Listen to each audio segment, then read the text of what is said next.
so into it, right? We can spend our energy excessively. Yes. Yeah. And Vila said it, the danger is you put too much energy and then you almost become deprived of energy and you start distracting yourself with something else and eventually you get out of it. So that's the danger. Oh, I don't see you anymore. I don't know where you are. See whom? Where are You see you? us? Aryu is there. I only see Vilas. I don't see Aryu. Okay. Maybe you should turn your phone back and forth and maybe it'll fix itself. Or otherwise, take your laptop and join. That's a better thing. A laptop? Yep. That's the most effective way to do Skype. Because do you see Aryu? Oh, now I see Aryu. Okay. Yeah, Vilas was just telling me the danger of putting too much energy is that you start feeling like burnout and you start distracting yourself with other things and you actually get out of the work. So that's the danger part. No. I'm asking him how. See, the thing is like this. So, material body, right? So now it has a limitation to get heated up, right? So it's just like you have a oven or you have an air conditioner, you have something, right? So it has a limitation, but the electricity doesn't have any limitation. It can go on heating it forever, but after a while it blasts, right? And then nothing happens to the electricity as such. It just keeps on being there, but now that equipment is damaged, right? So our body is something like that. Good morning. I like that. So our body is like that, right? So now what we are trying to do is we are trying to engage on 2 things or 3 things or 4 things or whatever things, right? So we are engaging on family. That's an engagement, right? Okay, so you can't say that, oh, I don't have a family. No matter how 100 times you say, I don't have a family, but really you have a family. So it's like I'm actually kidding myself that I don't have a family. But internally, I don't consider that is separate, but I do have a family, meaning I do have people along with me. That's a better way to put it, right? So now I need to consider that there are few people at my home, at this home, or even if I had to consider this had to be a monastery or a whatever, or a, in better word, ashram, and that means still there are people at this place, right? So if I were to go spiritual in the name of spiritual, what it really means is that at any point in time, I can put effort on only one, not all. So we need to prioritize our work then. We are doing 3 things presently. We are doing our office work or some work, whatever we are doing. Then we have family, and then we have this Dhamma. 3 things. Now, which one is priority? Now we will say all the 3 are equal priority, which is foolishness. You just cannot do it.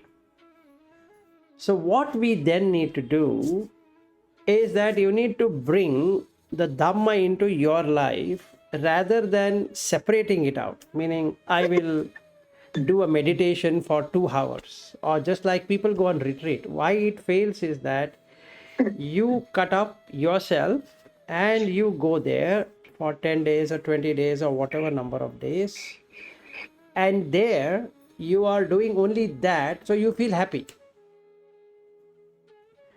The energy is going where? Only on that retreat. Or you go on vacation.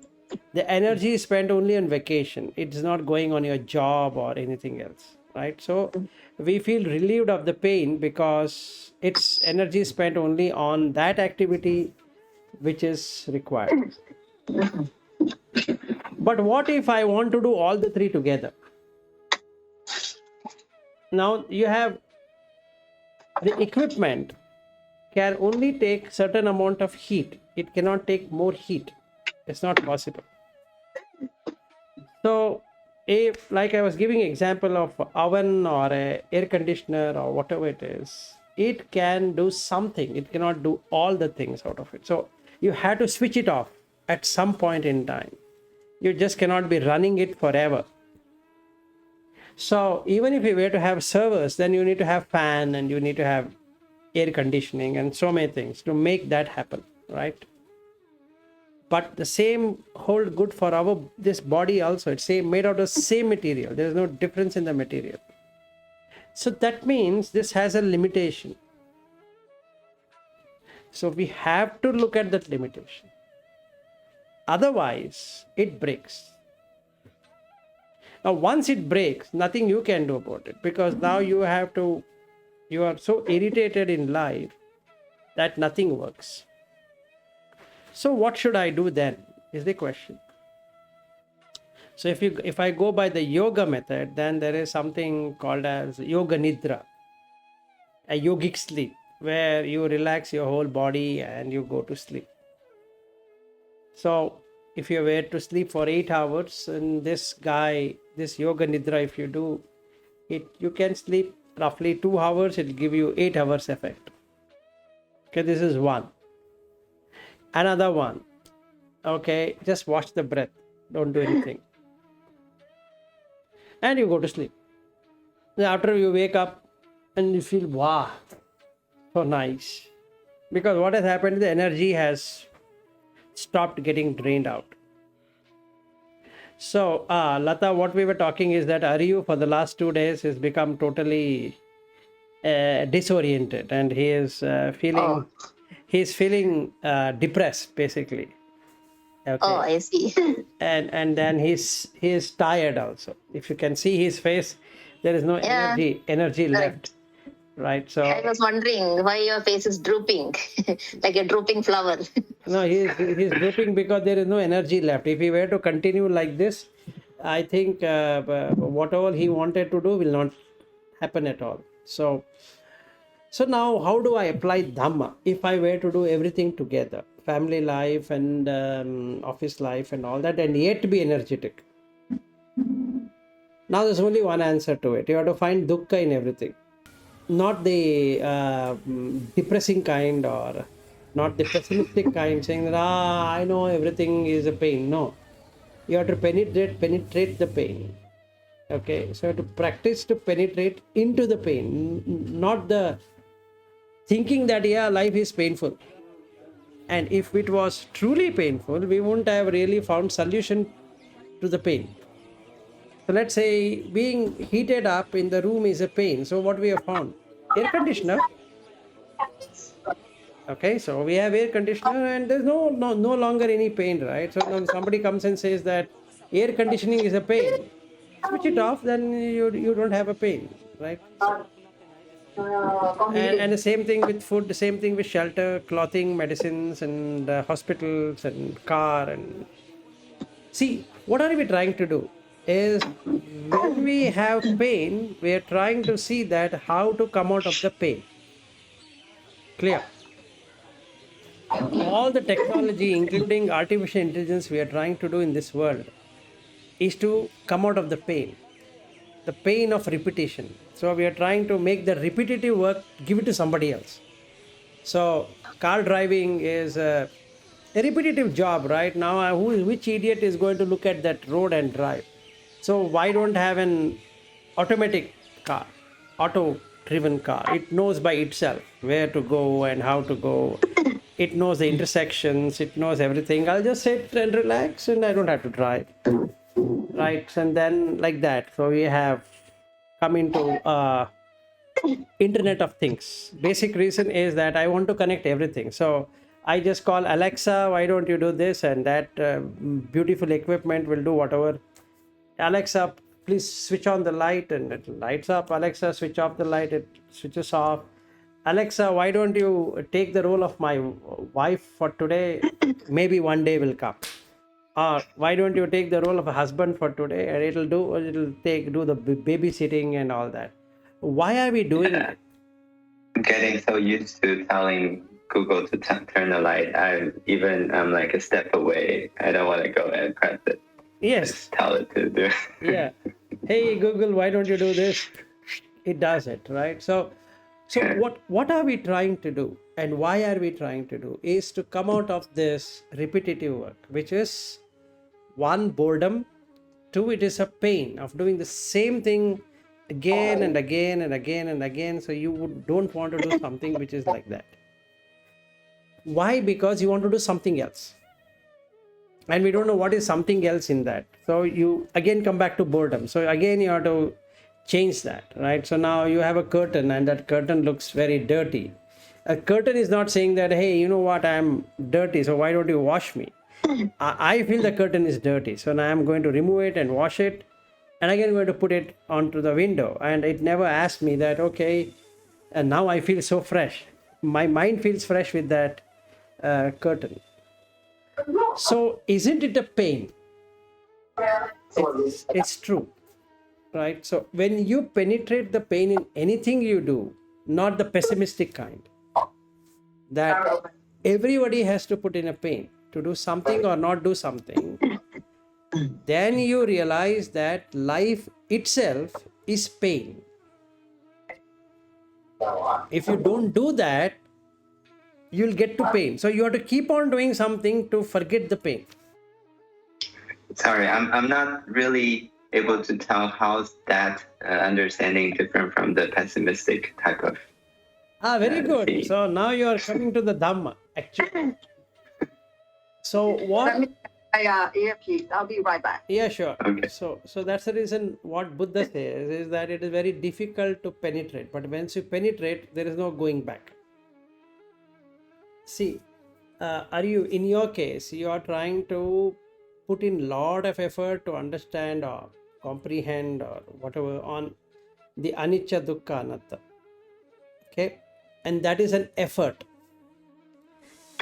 Yeah, and I think I'm starting to get better understanding in the That is last correct. while. No, you're getting better understanding, but there is no insight.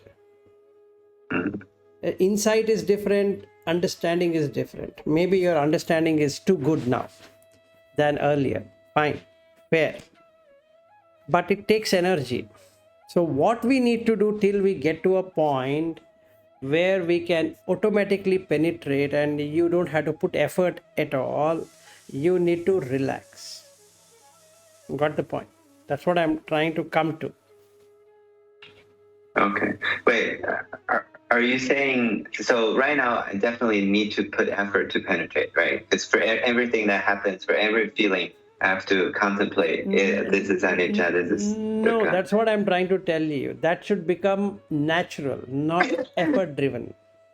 Right, I understand it needs to become natural eventually, but for some point it needs to put Yes. effort, right? Yes, you need to put effort. And what you need to do is you need to then keep a separate time to do that to begin with, right?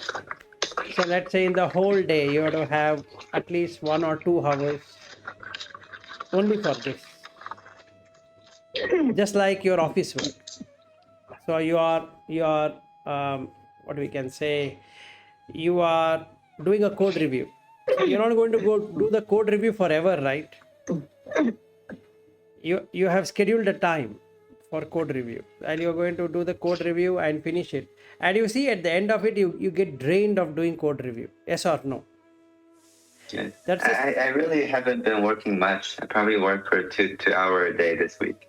No, I'm not talking about this week. And then, no, don't take only Okay. this current thing. You just look at your whole thing, what you're doing. Yes, yeah, for sure. Okay, if you were to do code review for 4 hours, you will go mad, right? And you want to exit out of it, basically. So let's say 3 developers have given you the code. right? The first developer, you're going to look at the code and you'll be excited in looking at what's happening. And the second one, you will feel, oh shit, what kind of code he has written. And the third one, you'll, even though he's written it very well, you are not happy because you're already drained, right? Yeah, this week I look at my email inbox. There's 10 emails. Even the first one I don't want to look at. Like even then I have to put energy to look at like 2 or 3 of them Right. to get reply to them. And because everything you have to put in the context, understand, takes a lot of energy. I just kind of don't want to do anything. No, you That's have kind to of do what it. I feel. No, you have Yeah. to do it. And that's what dukkha is all about, right? You have to. Right. So I can see that, right? So that I can see. No, you're seeing it in an intellectual way, but eventually you have to do Okay. it. It's like somebody saying that I will not go and do the toilet because I don't like it. This is not good. But you eventually have to do it. There's nothing like you can say that, okay, I don't want to do the potty. You have to, right? So coming back to your situation or anybody's situation, when we go spiritual, we try to put too much of an effort, which will break it. It's just like in the case, there's one sutta which talks about that you put more strength on the musical instrument, the thread or that string, it breaks, right? It shouldn't be too It's a tight. harp. Yeah, it's a harp. And in India, it is called veena. So that's the instruments. And then that one, if you start turning, it becomes hard and hard and hard and snaps. So it shouldn't be too loose, nor it should be too tight, right? Right now, in your case, you're tightening it. You're just wanting it, right? So you're getting so worked up that it is quite obvious on your face now that you're in a point of breakdown.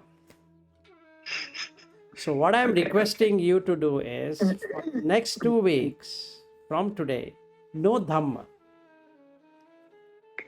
Just be original. Are you how that person used to be? Have some fun with your family. Okay, nothing is going to happen. You're not going to die, or you're not going to lose the dhamma or whatever that thing is. Leave it for time being. Just relax. You should become all right. Okay. But the way you're trying to do is that you want it tomorrow. That's never going to happen. So don't fool yourself. Meaning, anything, we shouldn't be fool ourselves. Let's say I've got a job in Google, and then today itself I want to do 100 different projects. It's not going to happen. Or in the company where I have joined, right?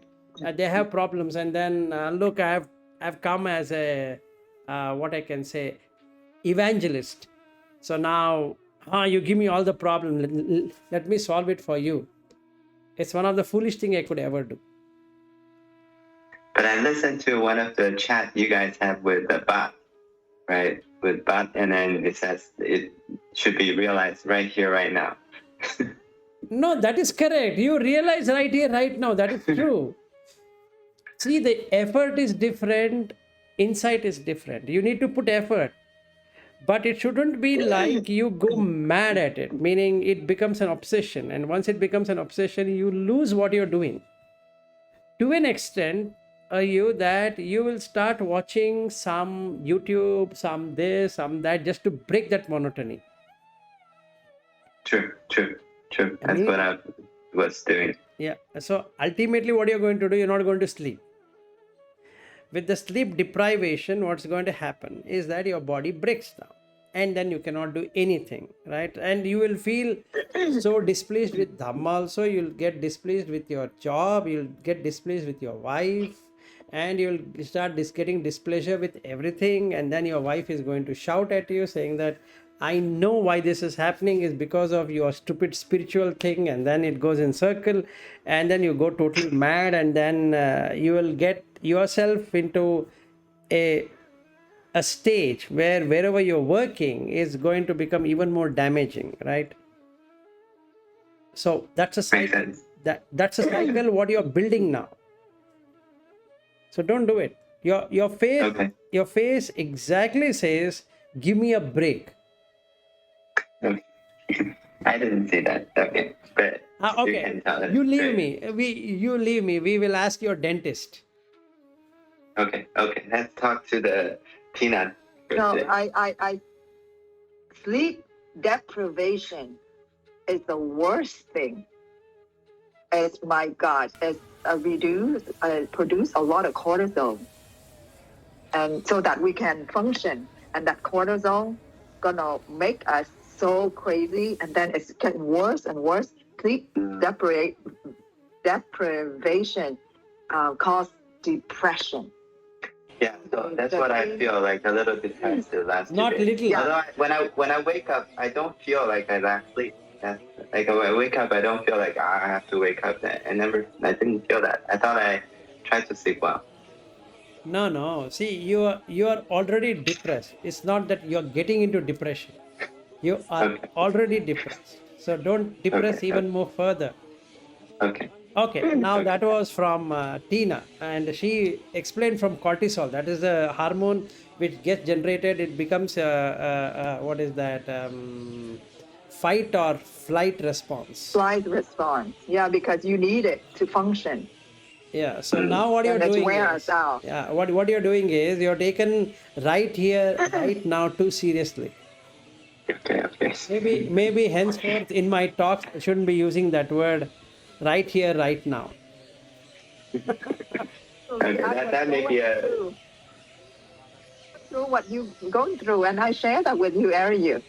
Yeah. I know, and I talked to Vance a few days ago. He pointed it out, and I thought I relaxed, but apparently I didn't do enough. I was depressed, and because I wanted to learn, I wanted to get my pain out of my body so quickly. And Ariel, you calmed me down, and then my husband made a comment that I woke up so many times, and I'm restless. That's the word that he used.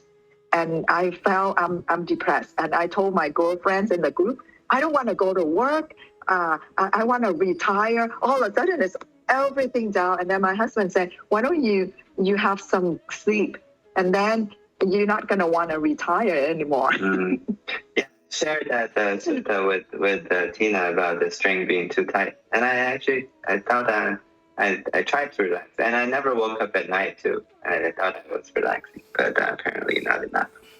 No, it's not about enough or not enough. It's like this. You need a sleep which is not deprived in sense of any thoughts being there. Right? So if you're able to do that all the 24 hours, beautiful. Otherwise, you need to go to sleep. It's just like... So you're saying when I watch my breath and go to sleep, the sleep will be better, is what you're saying? Yes. Okay. Yes. You have become... Scientifically, yes. Yeah. And then what Tina said is right. You have become a most restless human being right now. That's me too. I'm with you. Okay.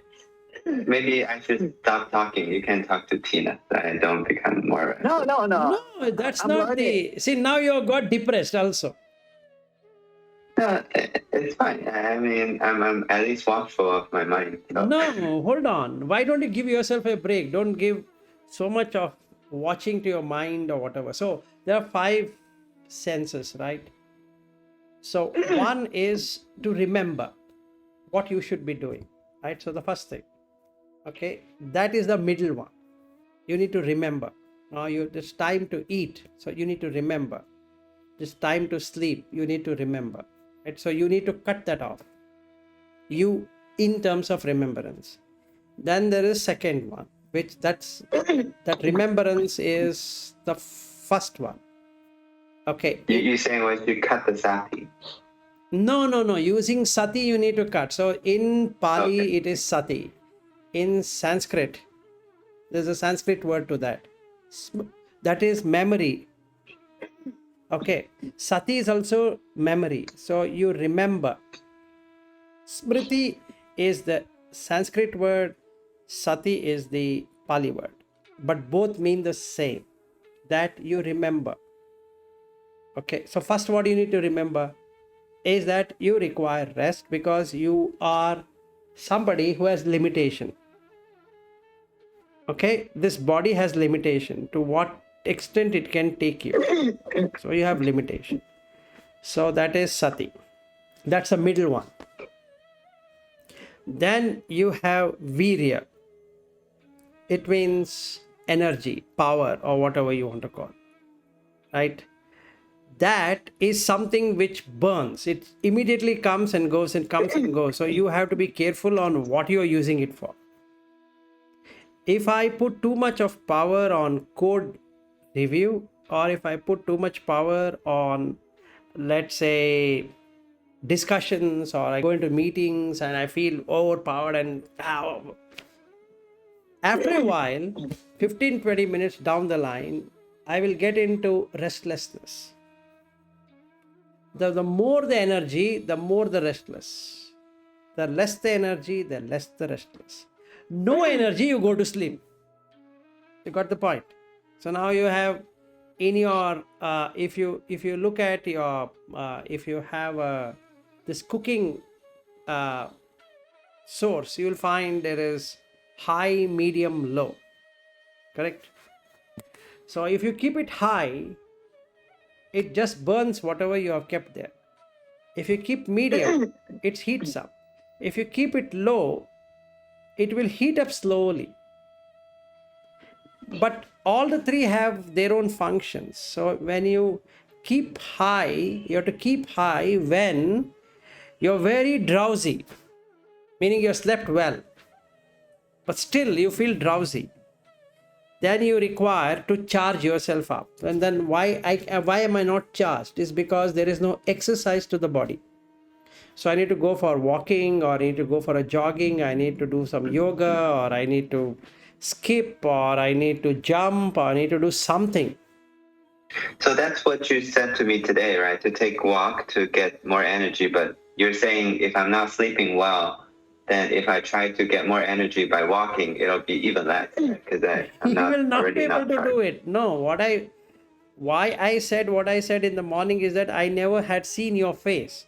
Now that I see your damn face, you shouldn't be doing anything except for sleeping right now. Okay.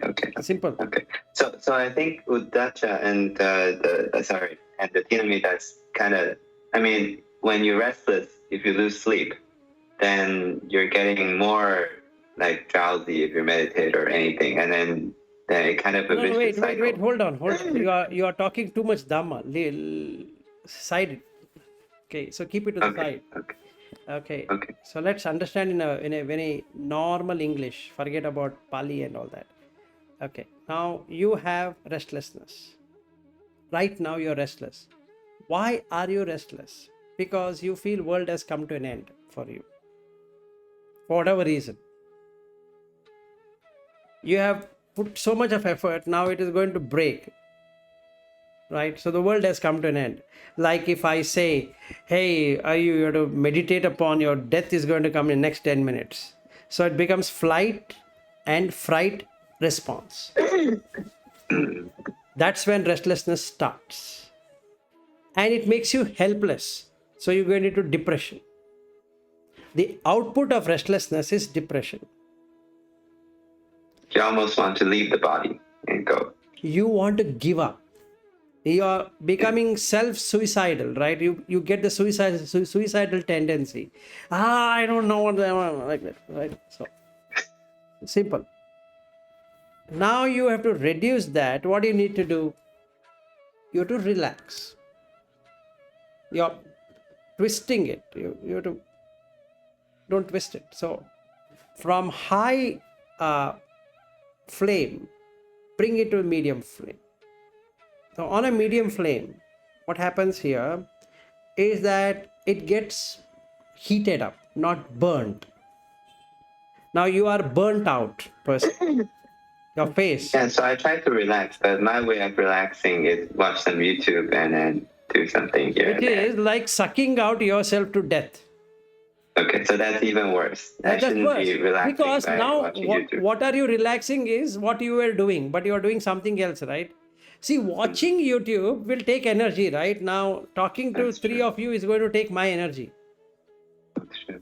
right? It's not going to come like, I sit like a angel and then I start talking and then the energy from somewhere keeps on coming. That doesn't happen that way. So you need to practice that, right? So now, if I'm getting agitated, is because I'm becoming restless.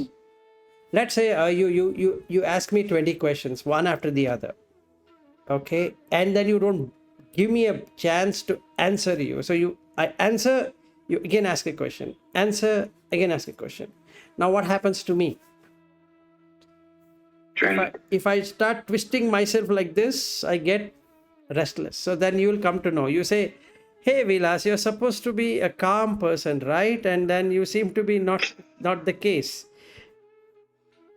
And that means you start to think, is he really at this level or that level? And all that funny things is going to happen. What if you ask me 20 questions and able to answer all 20 questions as though I have walked around with those 20 questions? What I'm trying to do is to really move from udacha, which is the restlessness, into thinamida. Okay, I'm making it slow.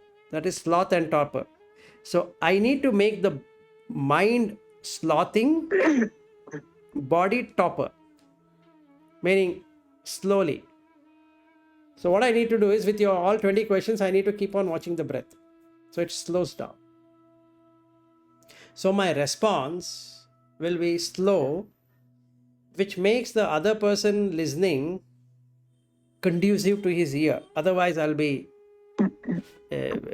rather raising my voice and answering to your question, which I could have answered without raising my voice. Simple. Let's say you are put on your headset, like those small Apple thing which you have put, and that is going to irritate. If my sound is going to be increasing and decreasing and increasing and decreasing, after a while you feel, oh my goodness, why this fellow goes like this? He could have spoken at some decibel, right? And it drains your energy, it drains my energy. So I need to be balancing between restlessness and sluggishness. I need to do the balance. Okay, so these are two extremes, but you need to do that. So these are the two. Then you have two other things, which is out of 5 Indriyas, we have spoken about. One is Sati. Okay, then you have Panna, wisdom. Okay, so you'll get wisdom of what you are trying to achieve. It can be worldly wisdom, it can be out of world wisdom, whatever. So you have wisdom. Then you have the third one, Virya, which is energy, right? And what's the fourth one? Go ahead and tell me. Samadhi. Samadhi is, we already covered. Did we cover? No. No. Yeah, Samadhi and Virya. I don't think you said Samadhi. Okay, Can you remind, what is the first one? First one is Sati. Sati means to remember. To remember. And second one is, we spoke, was Panna, wisdom. Wisdom. Yep. Whatever you do, you get wisdom of it. Okay. And the third one was Samadhi. Okay. Virya and Samadhi. Fourth one is Virya. What's the first one? Saddha, which is faith. Faith. So you need to have faith in what? In whatever you're doing. Forget about the Dhamma and all that. In whatever you're doing. So you need to have faith. So first you need to cultivate faith. So faith, Panna goes together. Okay. That is, if you have good faith, you will have good wisdom. If you don't have faith, you will not have wisdom. Got it. So let's say we take a example. So Tina is a good dentist. Okay, not as per me, as per Aryu, I think so. At least his teeth looks better. As per Aryu, for the money he has paid Tina. Okay, so she has faith that she is a good dentist, and hence she has a wisdom that how to make teeth look better. Would that be a good way to explain both of them? Meaning faith and Wait, wisdom. you're saying I have faith on Tina, but Tina has wisdom. It should be on the same person, right? No. Okay, I mixed it up. Okay. Now, Yeah. let's take your example, you. Now, you have faith in Tina. Okay. So you got a wisdom when she did your teeth, whatever she did, that she does it very well. Okay. Now you are not going to go to any other dentist, no matter where Tina is going to move. So you're going to go and meet her only. Yes or no? Okay. Now, if we were to take Tina's example, not about you, her own example, then Tina has faith in her profession, that is being a dentist, and she's got a wisdom that how to take care of people's teeth, no matter whatever the problem they're going to come up with. So they have maybe the teeth have there's a gap in the teeth, to they require dentures, or they require some surgery, they require some cleaning, or they require some aligning of the teeth, or whatever. She has the Panna, which is wisdom. So the faith, Saddha and Panna, they go together all the time. So if you have less faith, you will have less wisdom. If you have more faith, you will get more wisdom. So when you say faith, can you explain a little more on faith? Faith is the confidence what you have on whatever you have learned. Okay, so now when you did your dentistry course or whatever you did, you have faith in that, right? There's a difference between belief and faith. Now you need to know the exact difference of it. Belief is that it is there. Meaning, before I take the course of dentistry, it's there. There's a lot of opportunities. There is a lot of things you can do with being a dentist. That's a belief. It might not happen. But when you learn yourself and you get confidence of that, you know for sure that you have experienced being a dentist. And that's faith. Did I confuse So you? basically a belief that's built upon experiencing it yourself. No. Based upon. No. Let me give another example. Right? Now let's take any product. Okay? Any household product. Let's take a laptop. You believe laptop is good. You believe, right? Or iPhone is good. You believe. You've still not bought it. But you believe. Somebody says that, oh, I have an iPhone and it's pretty good. And you heard it from 10 people. Right? Now you buy the iPhone yourself. And you become very happy with iPhone because now you've converted the belief into faith. That was heard. It's good. But now you have experienced it. So when you experience something, you get into faith. That is unchallengeable. It cannot be challenged. No matter whoever comes and says to you that, hey, you know what? The iPhone is the worst thing you could have. And then you look at that person and say, hey, maybe for you, but for me, it's working.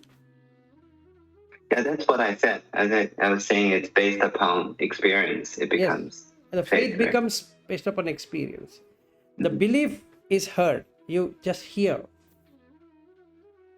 So in anything we do, we basically believe that something exists in this way, and we start experimenting with that. And once it truly is the way it is supposed to be, then it becomes faith.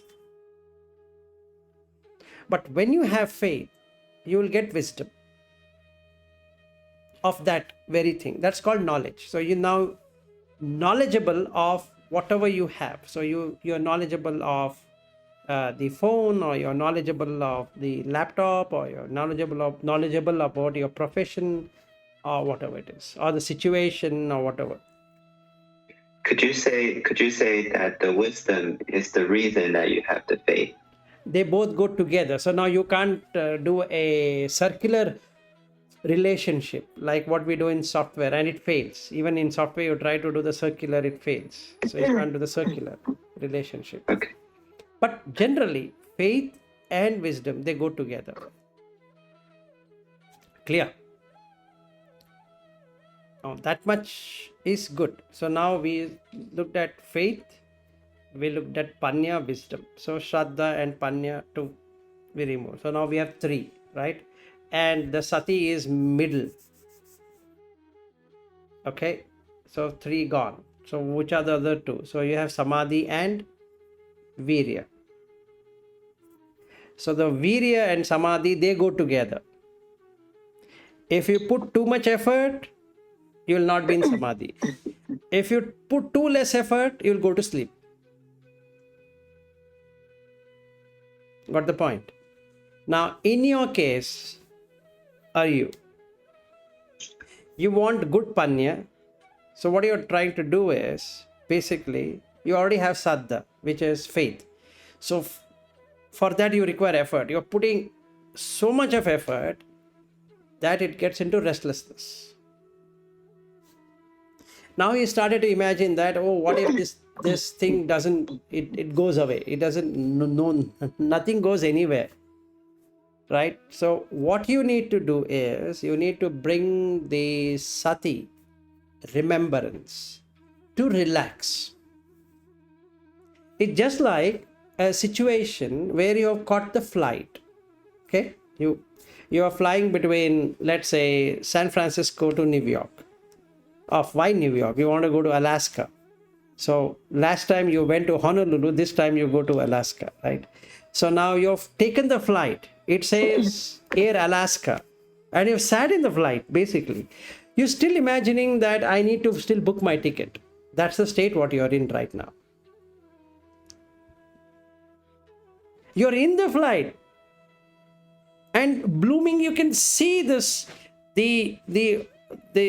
what I can, you can see the eyes, you can see the crevasses, you can see the airport. Anchorage is also written there and says Anchorage International Airport, but you still feel I have still not booked my ticket.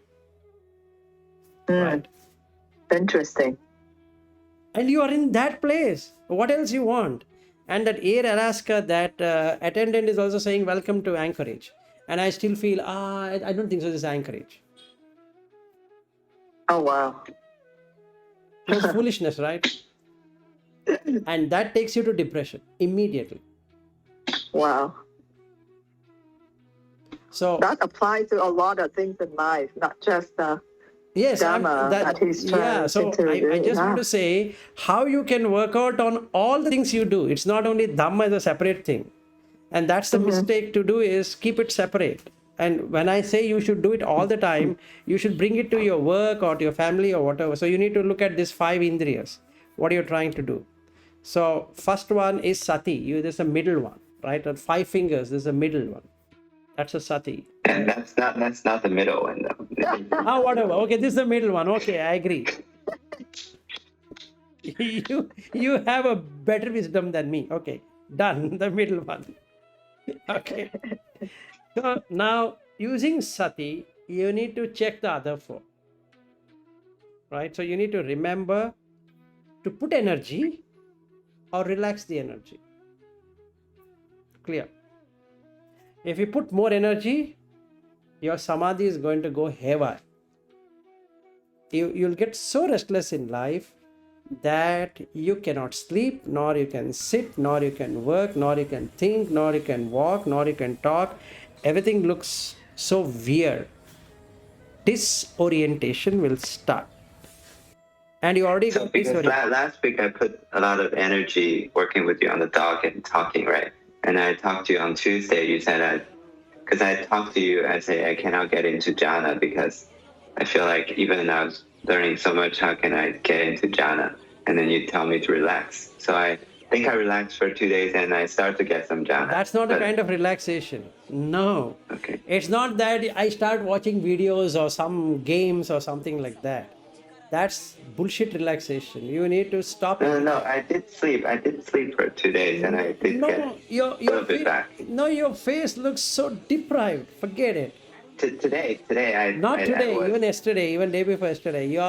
You're actually kidding with yourself. That's all. And that's the reason I asked the dentist. I didn't ask you because you're going to say I'm all good. And then she has seen you with your teeth, right? So she knows how you were when you had gone there. Even last week when we spoke, you were better. Maybe I can ask Lata to validate. This whole week has got studio. That's what I said. No, you look like a drooping flower. Last week you were all blooming, and so much of even that involvement in the discussion was also very deep. Now you are not that deep in the discussion. Also, you are kind of. Last week, Vilas said I become agitated on that talk because I was kind of worried that Tina wasn't able to understand some of the Vedanta talk.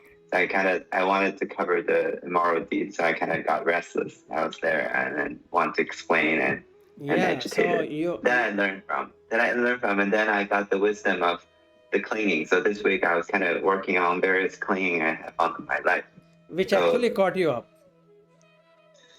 I'm sorry? Which actually caught you up, meaning the clinging, what you wanted to analyze, it really took you off, meaning you're already clinging to it. Maybe I'm clinging to Dhamma more, but I did relax some clinging on other things. It's all the same. My son. It's all the same. It's all the same. See, I have two wives. Okay, I have two wives. One is Dhamma, one is my wife. Right? One is a human wife and one is a Dhamma wife. Both are wives only. Simple. I can't say that, okay, let me not spend time with my other wife and only spend time on this wife. It's not going to work. Both are wives or both are husband, whatever you want to take. So it's okay.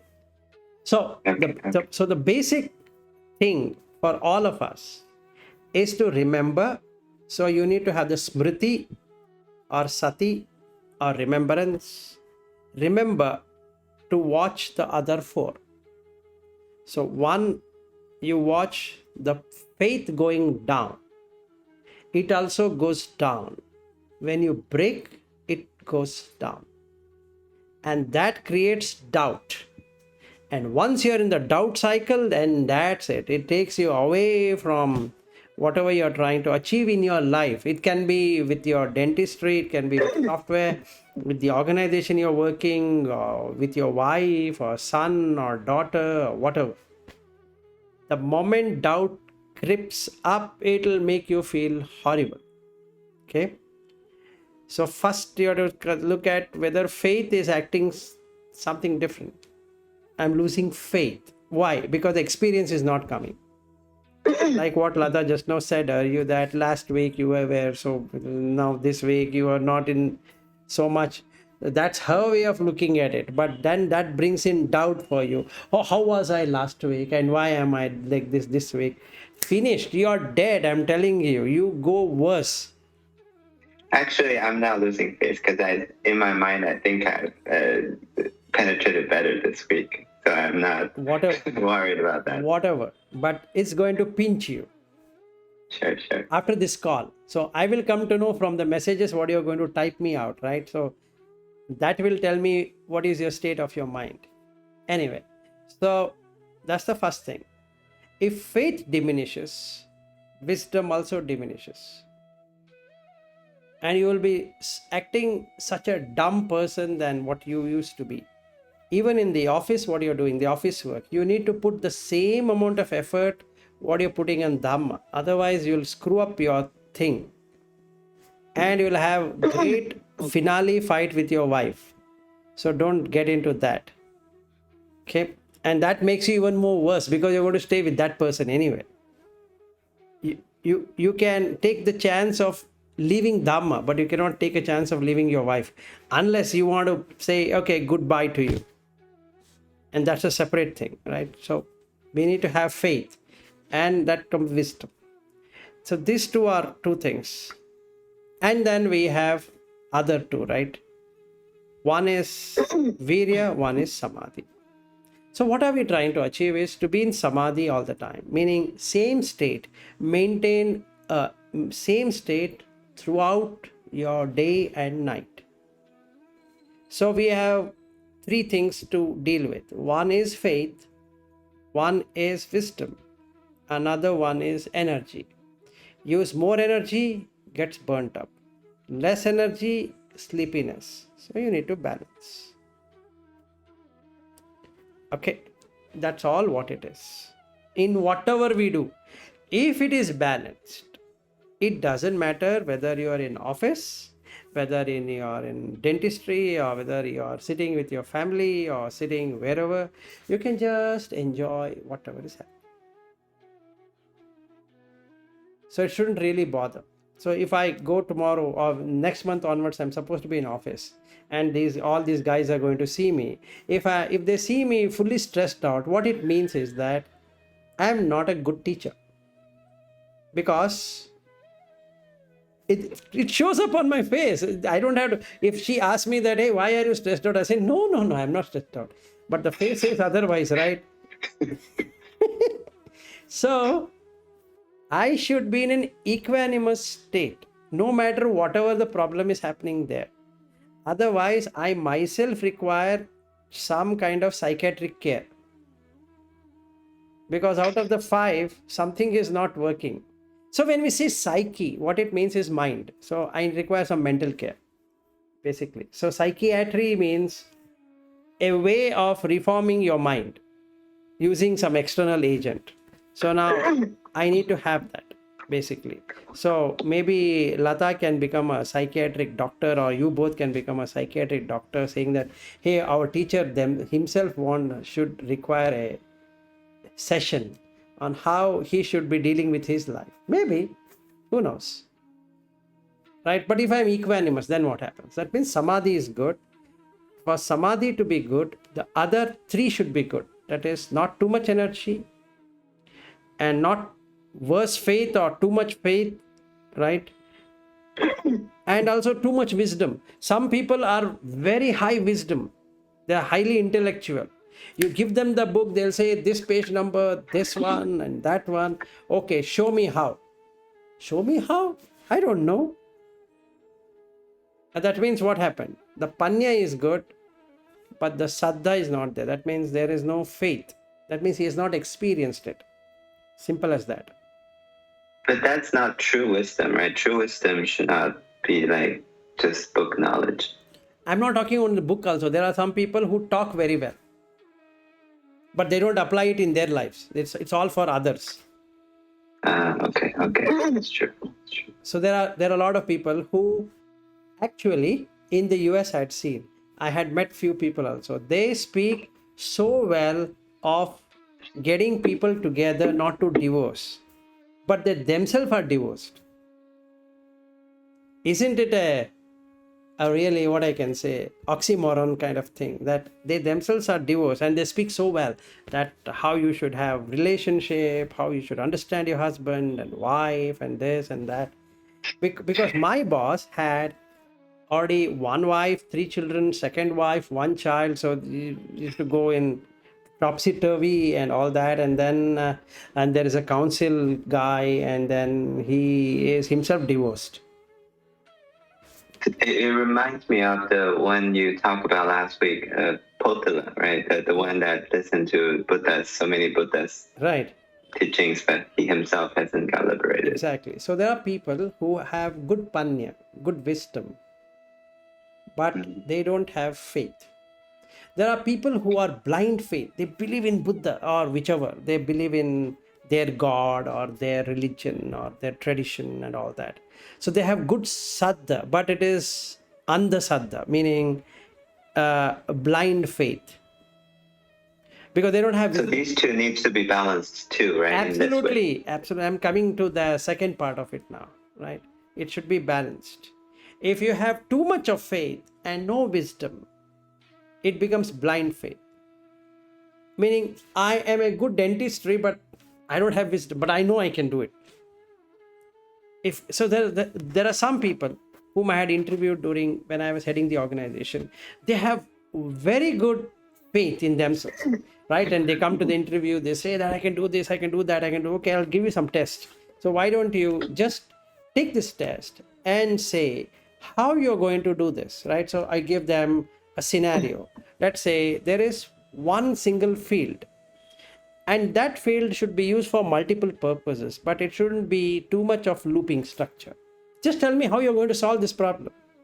And that guy doesn't know how to do it, but he has so much of faith in himself that this one, I knew it. Put it and show it to me. No? It's a very simple. That's how I used to understand these two as somewhat balancing. But you just said they're almost like a goes. No. Proportion. First thing what I said, they both go together, they both go down.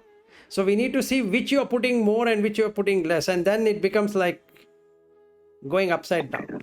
Okay. Normally, normal state of mind is that you have good faith, good wisdom. Bad faith, bad wisdom. Too much of faith, too much of wisdom. Right? But it doesn't work that way. There are other factors which will keep on changing that equation. So we have other two also, right? We have this energy and we have Samadhi. So these two will impact the other two also, and these other two will impact these two. So that's like you are a car driver and you have 4 wheels, and then you need to know how to manage all the 4 of them.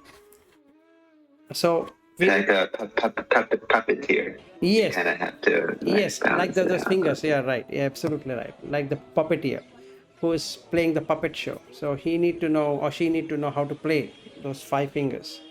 So once we know that, or once we remember how to do it, then it's easy.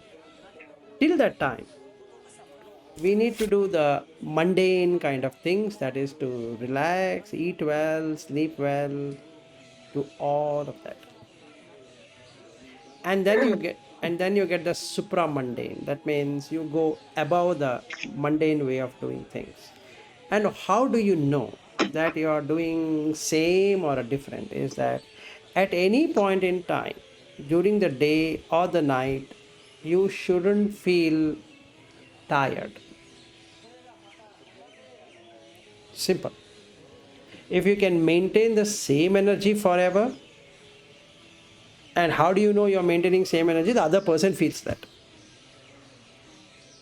No matter how much I say, I'm very energetic, other person says that, okay, you're energetic, but internally he knows that this guy is screwed up. I don't know how to tell him that. He'll feel hurt. So I'll say, yeah, you look energetic, but right now you're looking okay. And then I'll say, you know what? Yeah, just 10 minutes ago I was talking to one person, he ate my brains, and that's the reason I'm like. So I'm justifying that I'm not like that, but actually he said it right, that you lack energy. It's a good thing for me to accept to it, because I don't have faith that person, what he's saying is untrue. So what I need to be doing is stand in front of the mirror and watch how the energy is draining, and it is quite visible. So there are 2 kinds of sleep. One is a normal sleep and one is a supramundane sleep. So if you get into the Samadhi, it's the best sleep. Otherwise, you go into the mundane sleep, just sleep, relax, and you will be all right. So there ends my talk. So much about my questions. Yeah, so much about your question. Tina can have some questions. Yeah, she can have some questions. No, I've learned, because I have the same problem.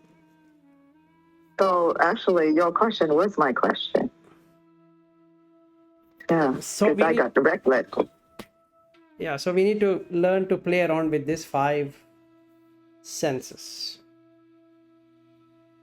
And I get frustrated with myself, because I know Dhamma, and I need to one less, and I see one more, and I get pain with not having what I want, and I get reckless and trying to read Dhamma and go to YouTube and don't understand it and go back to the note and read it, and I was going nuts. Yes, you will So it's only the go same. nuts. Yeah.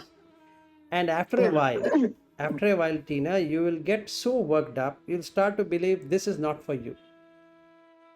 I begin to say it. This is so painful. Am I going right? Am I having the capability to learn this? And I went nuts, and then I calmed myself down. Like, I'm not gonna give up. Yes. I'm not gonna give up. You shouldn't be doing it. So I told Ayu after the last week, why do you take it so seriously of what she understands, what she doesn't understand? And he was trying to modify me, saying that you shouldn't have said this. I don't know whether she understood Vedanta. You should be explaining this. I think you missed her and all that. I was wondering, okay, maybe I said it now. I cannot go back and correct it. I only said that next time I'll not do it. He was on my nerves, and he himself was on his own nerves. He was feeling that, oh, okay, I should help her, so let me explain to her. Then I said, why are you feeling so agitated? It's okay. If she doesn't understand, she doesn't understand. It's okay. It's not that day one only we have to understand, or you can't even know that whether this makes sense or doesn't make sense. And then I told him that when I gave her the bulb example, she understood. Right? And what she understood, she said, I understood. When he says, I don't know what she understood.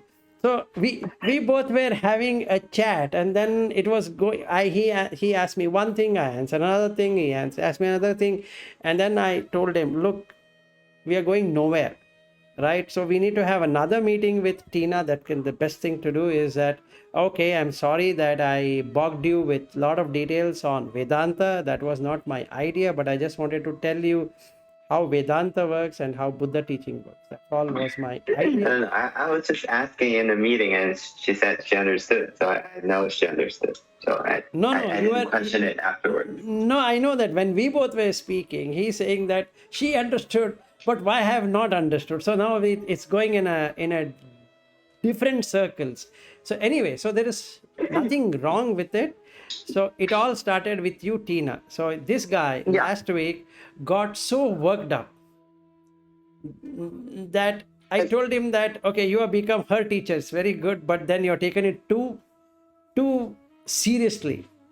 It's like I also wrote to him. It's like a mother and a child. The mother wants to ensure that the child doesn't do any mistake at all. Hey, you're going to fall down. Hey, you're going to do this. Hey, hold on. I think you understood this. No, if you want, I can get it from there. And the child says, what? I can do it myself. So it was very hilarious to me to look at, are you reacting like this? But I was also enjoying. I said, okay, do it. Let's see where it leads to. So I was telling him, you're putting too much effort.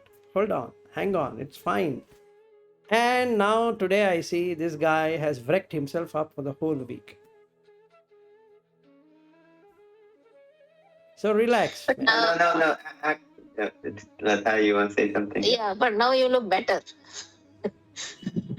Yeah, I tried to relax a bit more. I mean, I think last week when Vilas told me that I was kind of possessive of, Tina's understanding, whatever, I started noticing that I have, because it wasn't obvious to me that it's not like I'm so agitated and angry, right? It's subtle kind of craving. It's more subtle. Yeah. So it's subtler than usual, like anger, like if someone hit my cars and get away, right? It's not like that, right? So subtler. But I started noticing that I have so much with other aspects of life. So I started kind of working on that too. And I was explaining to Tina about how to observe anicca dukkha anatta. I realized there's some understanding in me that I couldn't reason, but then when I contemplated, I understood it. So I started trying to apply it to many different things. But I guess I overdid it. Yeah, what you need to do, Aryu, is relax. Tina is not going to run away anywhere. So if she doesn't, Yeah, that I'm already like over it. Like after you said to me last week, yeah. yeah, but that has drained you a lot. I'm telling you, that has drained you a lot. You've put in so much of effort. I really appreciate you that you want to make her understand, but please understand that's another equipment. So you cannot make the code work the way you want it to work. It's not going to work. So you Yeah, have to, this week I haven't been worrying about that. This is not the problem of this week. no, this week is not that problem, but there are other problems, and that has added to your Yeah. to your kitty. So it's I mean, it's fine. I'm not saying you shouldn't be helping her or anybody. It's fine. You can even help me. I'm okay with that, as long as it doesn't make you a flight and a fright response. Yeah. That should. I think I started when I worked with you on that doc. I was like iterating with you on that, and I put a lot of energy into reading that, and then Yes. See, you need to hear to everything. You need to read, you need to write, you need to do like what I've written. It takes energy. And sometimes I started feeling, why am I writing it? And then I felt that this for me. And then it became all right. See, I'll tell you the funny part of the story. I have written that and I've shared in the forum, and nobody has replied. You see the fun. And there are closely 20 people who come on out of 20 people, at least 6-7 people come online every day, and they want to listen. And now giving them step-by-step instruction, and nobody has responded except for Aryu, and no one has responded, and some of them have not even opened it. So the question comes, why should I take this pain of writing and share it? I will not. So what I did is, it's for me. It's not for them. It's for me. So I am writing for me only, as though it is written by somebody else. So I started reading in that way. It's beautiful for me. Whether somebody looks at it, reads it, doesn't read it, doesn't watch that, doesn't read the sutta, what I mentioned there, I care a damn about it, because it's for me. It's not for anybody else. And then the udacha, that restlessness, is not there. So now I can write as much as I want. I have no problem at all. But the moment I start expecting that they should respond to it, now that creates a hindrance, which itself is an hindrance. Why should I expect? To whom am I sending? To whom am I trying to convince it? It's no one. I know something. It's for my own good. I'm writing it. It's not for somebody else's good. Okay, in the meanwhile, it helps somebody else, is good. But then that shouldn't be the only condition on which I'm writing it. And then it becomes it's going to create all kind of issues. So it's going to create sensual issues. Then it comes into hatredness, that nobody has replied to it. Then I feel sloth. Who is going to write? I think I'm done. I don't want to write. That's the reason I initially said that I don't want to write anything, and these guys are useless and all that, right? So then that will come, and then I become restless. Keep on watching WhatsApp, whether somebody replied, every half an hour once, just check by chance, by fluke, by this, by that, by God, grace, or whatever they reply. And if they reply also, somebody replies, good. What is good? The whole thing is good, only that a section of that is good, or whatever, right? A funny thing happened. There was one guy who used to come to my home, and we used to discuss a lot. And then we had even gone to one of the retreat he wanted to show to me about Mahabodhi and all that. So we had gone there, we had spent good time. So I sent him this note. Look, I have written like this, so what do you think? He sent me a rose on WhatsApp. That's all. I couldn't understand what is he trying to say. He's saying it's filled with roses, or it filled with thorns, or did he read? And that too, he replied back instantaneously. I sent it. I got another WhatsApp thing called rose, and that's He's it. just thanking you for sharing it. That's all what he did.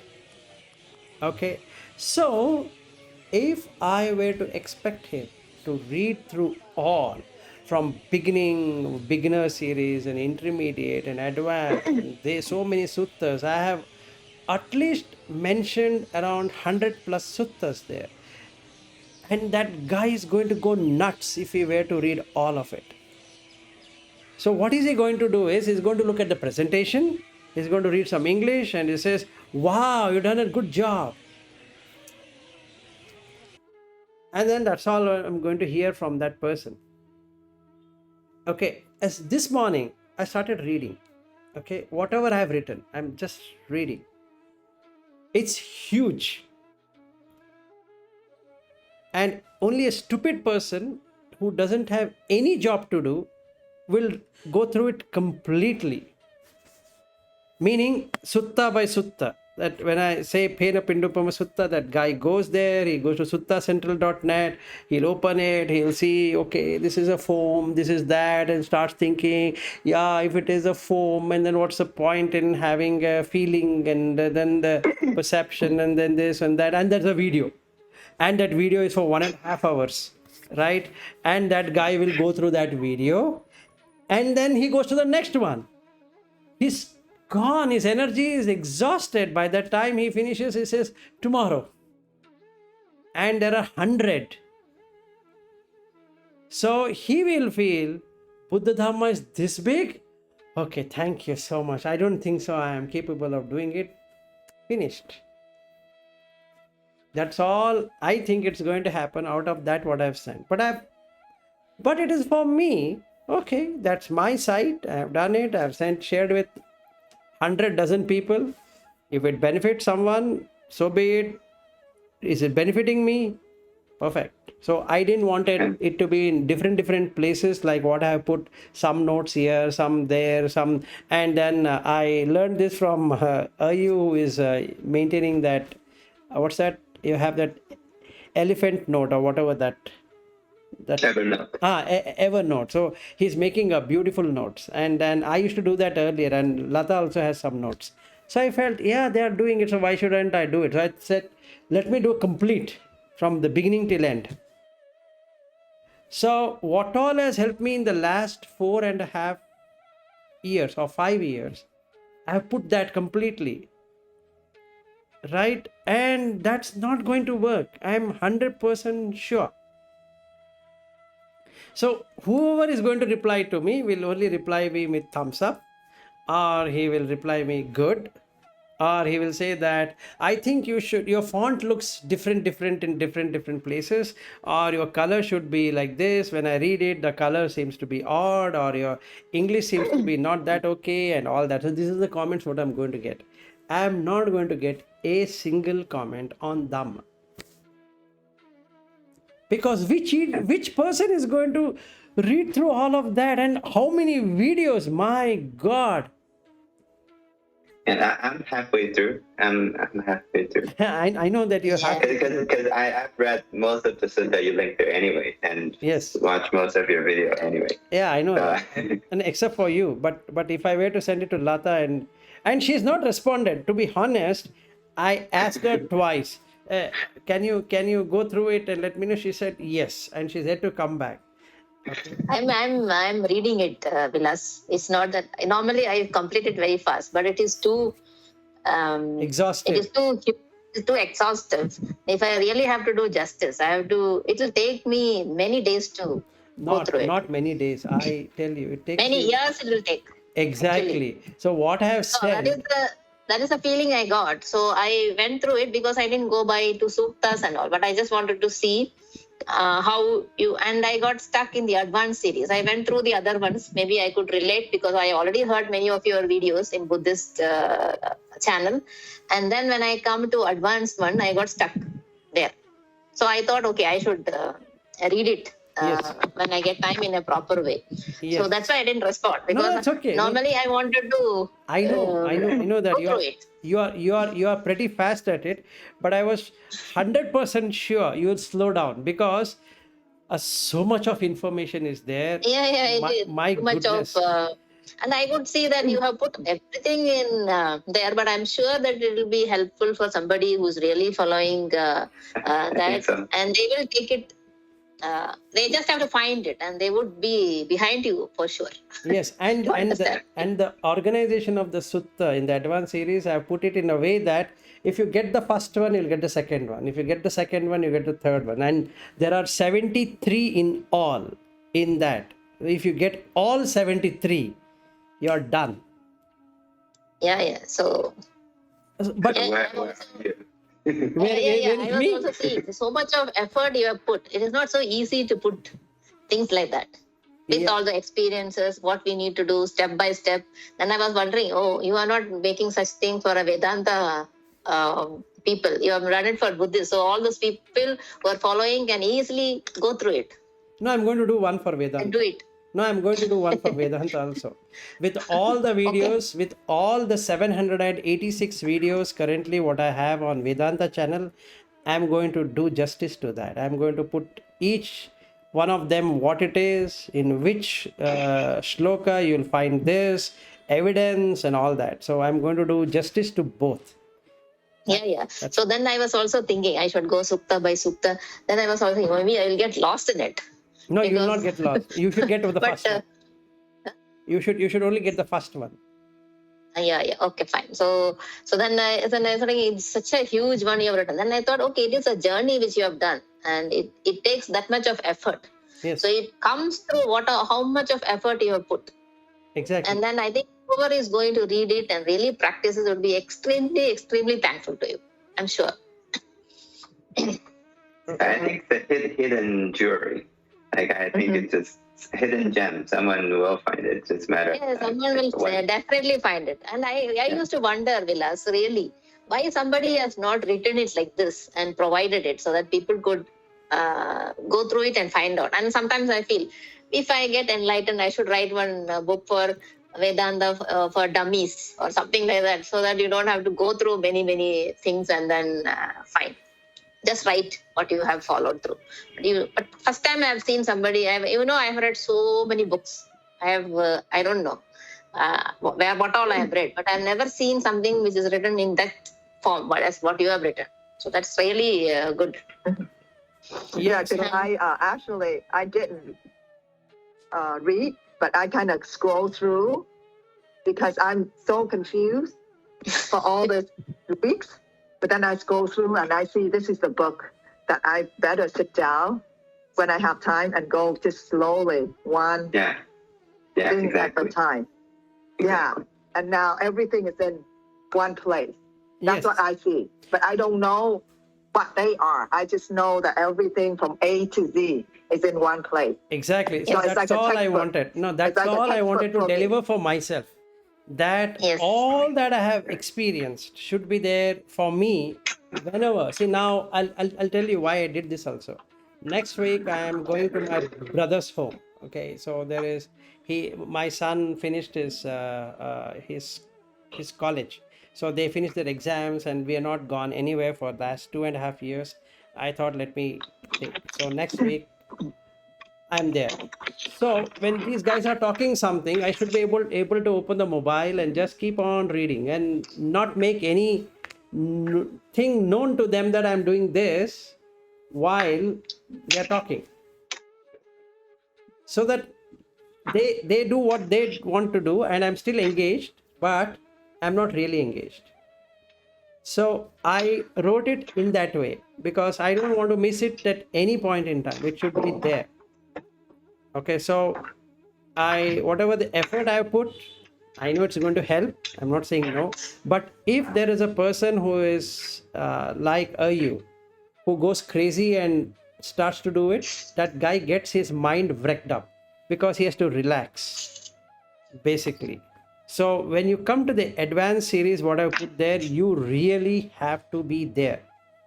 It's not easy. So whatever is in the beginning and the intermediate, it is good. That is sufficient. The advanced stages or series what I put there is for person who has really penetrated. Otherwise, it's not going to work out. In fact, you'll start to feel sleepy. I really was looking at 2-3 of these suttas, what I mentioned there. If you miss it, you're gone. You're messing up, and it's a huge one. And I don't read the English, I read the Pali, so it is even more tough. Because when I miss it, I literally miss it, and there ends the matter. So yesterday, one funny thing happened. I added something about world. What is the world? This I myself have written some months ago, and I open it. I cannot understand how I have written this. I don't know where the starting point. I was wondering, I'm lost, totally lost. Except for copy paste, I don't know anything else. And this is blooming on my own site. It is there, right? And I have only written it. It's not, nobody has written, or I have not copied it from anywhere also. But I couldn't understand anything.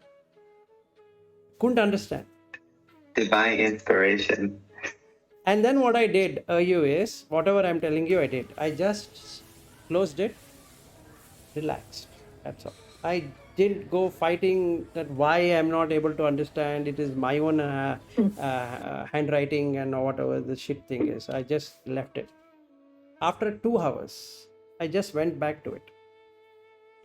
Just like normal, as though I don't know. And then started. And it was endless. So now I have to match it, right? Now it is coming. It's like a tap being opened up, and it's overflowing. And now I have to copy paste. I cannot do copy paste. Now I have to keep on typing it. So the more I type, the more information. So faith brings in wisdom, and Samadhi brings with it is Virya. So if you have good Samadhi, all the information starts to come. If you have too much Virya, no Samadhi. If it is too much of faith and the other 3 are not okay, then again go wrong. 1 minute, this guy is going off. Samadhi.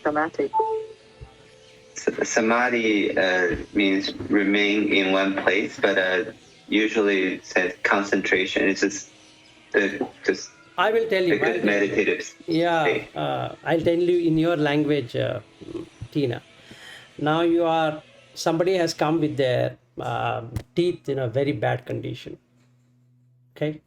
Now you start cleaning their teeth. So you take that whatever you have and that jet, and you start then you start scaling, and you start removing the tartar, and you have no idea of what is happening outside. So you only know that person's mouth and your equipment. That is Samadhi.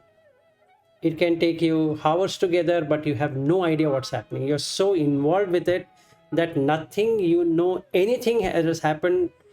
Even the phone might be ringing, or something is happening outside, or there are so many activities bustling out there. Even there was a kind of a cultural show happening, and all that is happening, but you have no idea of what is happening.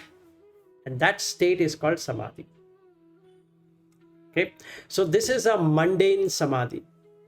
Okay, mundane means that you don't know you're in Samadhi. That's the basic thing, right? And that's the reason it is mundane, because when we get into that state, it just happens. So you ultimately forget that you're cleaning the teeth of that person. You really love the job in such a way that you feel so satisfied in the end.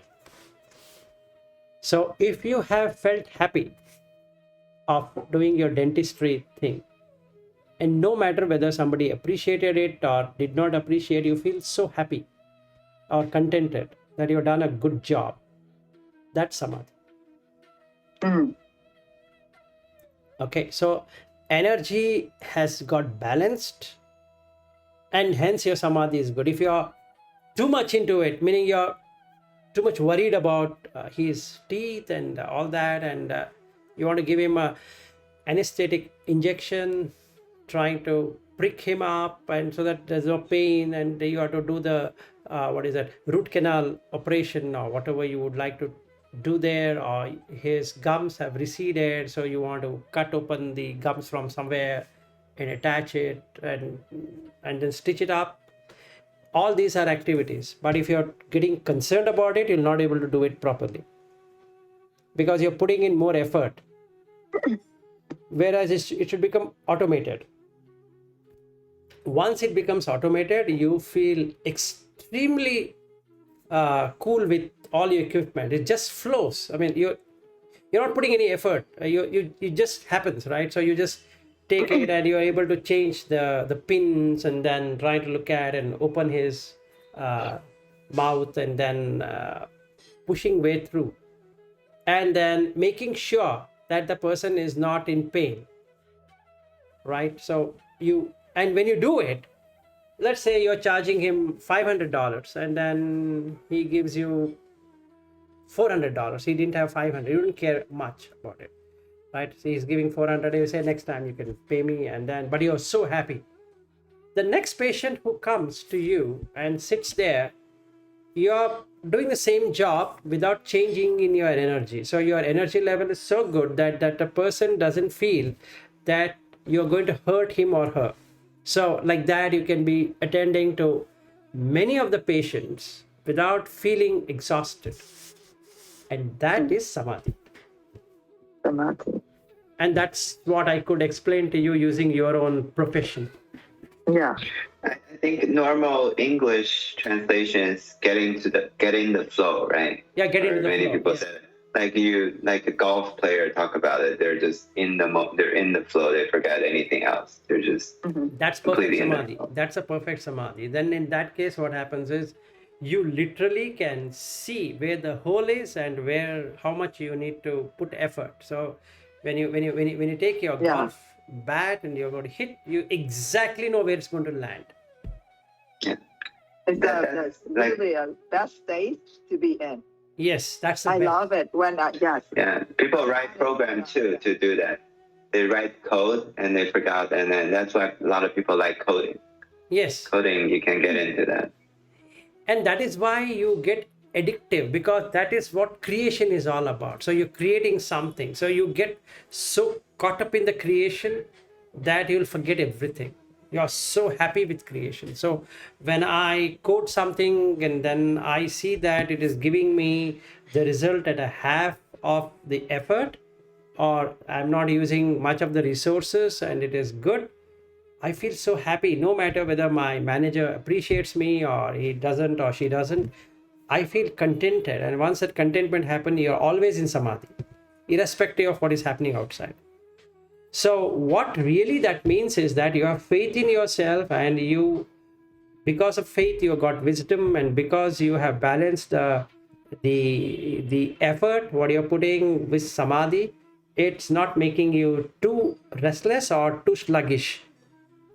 Right. So now when I go for appraisals and then the person says, hey, you've done a good job, it doesn't matter anything because I'm already satisfied. It doesn't, whether he says or she says it is just consequential.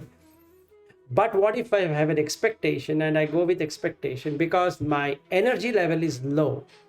So I require motivation for me to get that energy up. Otherwise, it's not going to happen. So when I do the dentistry with someone and then that person, I want him to acknowledge. So I ask him, give me a feedback. And then I'm 100% sure that he has to give me a good feedback. We ask for constructive feedback, but really back of our mind, we would like to be said, you're doing a good job. Nobody would like to get a bad rating.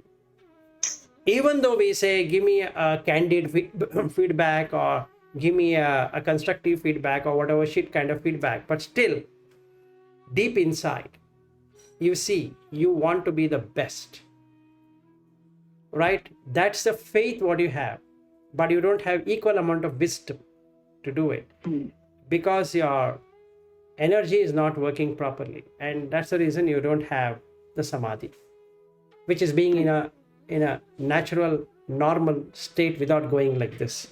Is that because of the expectation and the wanting to be the best? Yes, yes, absolutely. So if you leave both of them, So yeah. if you leave both of them, then you get the best of the faith, because you have the faith, you can do it, right? So now I see, I know exactly what you're saying, because that time at the office that I did the work and the patient walk away, I didn't care if I Absolutely. make money or not. It's just tremendous joy. And I carry it with me to go home the next day. And when I talk about it, it's like, oh my God, I did this. And the patient looked like this. And I was just amazingly happy. Correct. And it's happened quite often. However, every time I look at the business aspect, because I have to make money. Did the patient pay for this? Did the managing part? And I'm like, oh my God, my fee is this. And then I got sucked into that cycle. And then I say, oh my God, I have to do this, I have to do that. And that's when my morale goes out so much. And that's what I share with Ariu, that I want to make this office nonprofit, so I don't have to ever think about it. So how do I, in that case, how do a person maintain that samadhi? Okay, very good question. So I had said this to Lata. I can tell it to you also. So when they interviewed me, I said I have a donation box. You can donate whatever you want. So you pay me salary like a donation. Whatever you feel, you pay. Right? So if I were to charge $500, let's say, that person is going to expect $500 worth of thing done to him or her. Right? So now you have money and you have work. Right? So they both will not go together. The effort is different. The money aspect is different. They both don't have any correlation. Right? Either I am overcharging that person or undercharging that person. I have no idea. But it's going to irritate me forever. Because some of the work, what I'm going to do, I cannot 100% guarantee that it is going to work in all situations, because it is situational. I really cannot judge the situation beforehand and say that in this situation, I'm 100%, in this situation, I'm not, because I don't know the situation at all. Right? So if I were to overcharge, then the organization can feel that we are paying him so much, so we need to get more work done from him. Right? So if I were to make that as a donation, in my mind, I am doing because I love doing it. They have to pay something, they are paying it. They both are not correlating, right? So if I don't correlate them, then I'm at peace. It doesn't really matter. You got the point. So supposing I were to compare how much a consultant should be paid outside, and then they have taken me as a consultant, then I need a figure. I need something to measure and a figure to say that, okay, market value is this much, I am this much, and I'm this much of experience, and this is the market. So then I have to negotiate. The negotiation is a problem here, because they might pay me to what I expect them to pay me. They might not pay me to the expectation of what they can pay me. If they pay me to my expectation, then they have set an expectation, right? They have set a goal, they have set a standard, they have set an expectation how I should be delivering. Okay, so the more they pay, the more they expect. It doesn't mean that the lesser they pay, the lesser they expect. No, it's not like that. But at least I don't have a kind of bondage, right? I don't have a bondage. So I had informed her when she was in the last that pay me what you think you should be paid. And that's it. It doesn't matter, whatever it can be. Then that bondage is not there. Now that is not connected with me, right? So that's unconnected. Let's say they take a decision that we can't pay you this much. We will pay you half of what we are paying today. It doesn't matter to me. In that case, I don't have to search somewhere else or search another organization which is going to pay me more than what they are paying, because now I'm going behind something which will never get it. because just a number. And the more I go towards number, it's going to screw my happiness. Simple. And that doesn't mean that I shouldn't be earning. That also is not true. So I have to balance it out. How do I balance it? Look at the Samadhi. If my mental state is going to be wobbling all the time, that means I have to remove the number. Let them pay whatever they want to pay. It's okay. And in that case, you will never go hungry. I have tried it out. For 9 years of not being on job, on a role with any organization, except that now I'm on role. So 9 years I was never on role of any organization. I never went hungry. And in every organization, yeah, go ahead. So I just tell patient, whatever you want to pay me. Yes. And you see the fun. Oh. You What if everybody pay me very little? How am I going to pay rent? No, it doesn't work that way. I'll tell you why it doesn't work that way. Okay, now I will come to the right point here. In Burma, okay, they implemented this. Okay, so there is this Vipassana. I think you would have heard about it. It's also there in Vietnam and US and all places. So the concept here is, in the Vipassana, you are not supposed to pay for the 10-day course. Okay, it looks crazy actually. They have put a donation box saying that you can donate whatever you want. If you have got happiness, you donate what you want. Can you believe that they have donated buildings? They have donated parks. They have donated not only money, they have donated all of this. It's surprising, but it works. Try this out for a quarter, 3 months. If really you want to feel happiness, try this out for 3 months. But then if you feel that, I don't think so, in America it's going to work everywhere. I'm telling you. Because you are removing the bondage, and you will be always doing a good job to your client, and that makes him to pay more than what you have initially thought he will be paying.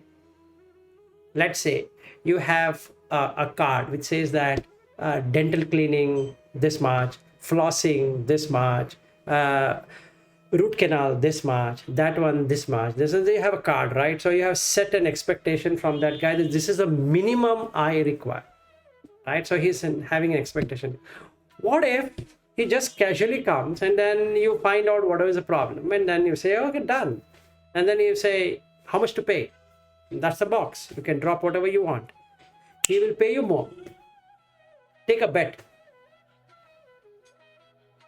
If you really want to try it out, you can try, but nobody tries it. That's another fact of it. You will never feel like trying it out because we are so conditioned to believe that, no, I need to charge and this is the rate.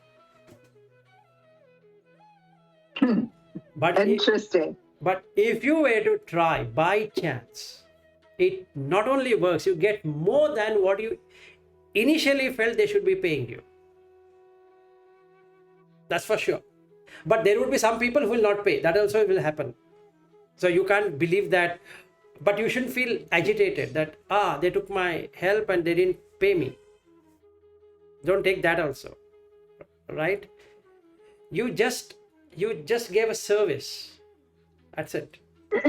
But eventually you become so famous that anybody coming to your clinic will never go anywhere. Because you have removed the bondage itself. So it works. Yes. You can try. Again, I said, try for a quarter and see. 3 months. Try it out. It doesn't work, go back to your card system saying that, okay, I tried it, dental floss this much and this, and whitening teeth this much, and then adjusting your teeth this much, and gum filling is this much. You can put all of that, you can put. It's fair. But you'll get more than what you're getting today. That much is certain. I'll tell you why. because it is dana. You have changed the way you see things, meaning donation, right? So you are giving yourself up. That's the highest donation you can do for yourself. So it works. Another way I'll tell you. Now, three of you are there. I can say, look, 1 hour speaking, this much is the cost. 2 hours of Dhamma, this much of the cost. 3 hours Dhamma, this much of the cost, right? And then I say to Ayu, look, you are earning in this much of dollars and I am earning in rupees. So, you know, I'm in a poor country or in a rich country, so you should be contributing more. And that poor guy will feel that, yeah, I think I should be contributing. And he fights with his wife and ultimately pays me. That is a secondary issue. Okay. So, no, but I got, right? Now you see, am I doing dana, donation? No. At some time, at some point in time, this guy is going to feel irritated. That's for sure. And I'll be watching the time. What's the time now? Oh, 12:52. We started at 11. It's 2 hours now. Should I continue? If I were to continue, then another $100 I'm going to charge you. Right? Every hour, $100, right? It's Dhamma. It is not something you will get in the market, right? So $100 is nothing. What is there in $100? And then I used to my previous teacher who gave like energy transmission actually charged like $100 per half an hour. Yes, see. And I paid like probably $1,000. And then I'm asking, are you $100 per hour, man, not per half an hour? And that was only for an energy transmission. Here I'm transmitting myself to you. Shouldn't you be paying $100? You should be ashamed of yourself, are you, that you're not paying me $100 per hour. Okay, every 2 hours, $100. Fine. And for every question, $5. Just $5. Gonna go bankrupt because he has so many. Yeah, I was about to say that Hari will go bankrupt. Okay. Now what is that I'm going to do is I'm going to make him to work in Google to pay me. That's all. I don't want to earn, but I want him to earn because I'm a teacher, right? So now you as a student, you have to pay me. It's a bullshit thing. I need to earn for myself. It's not somebody has to pay me. No, that shouldn't be the case. So even on work, I shouldn't be doing that.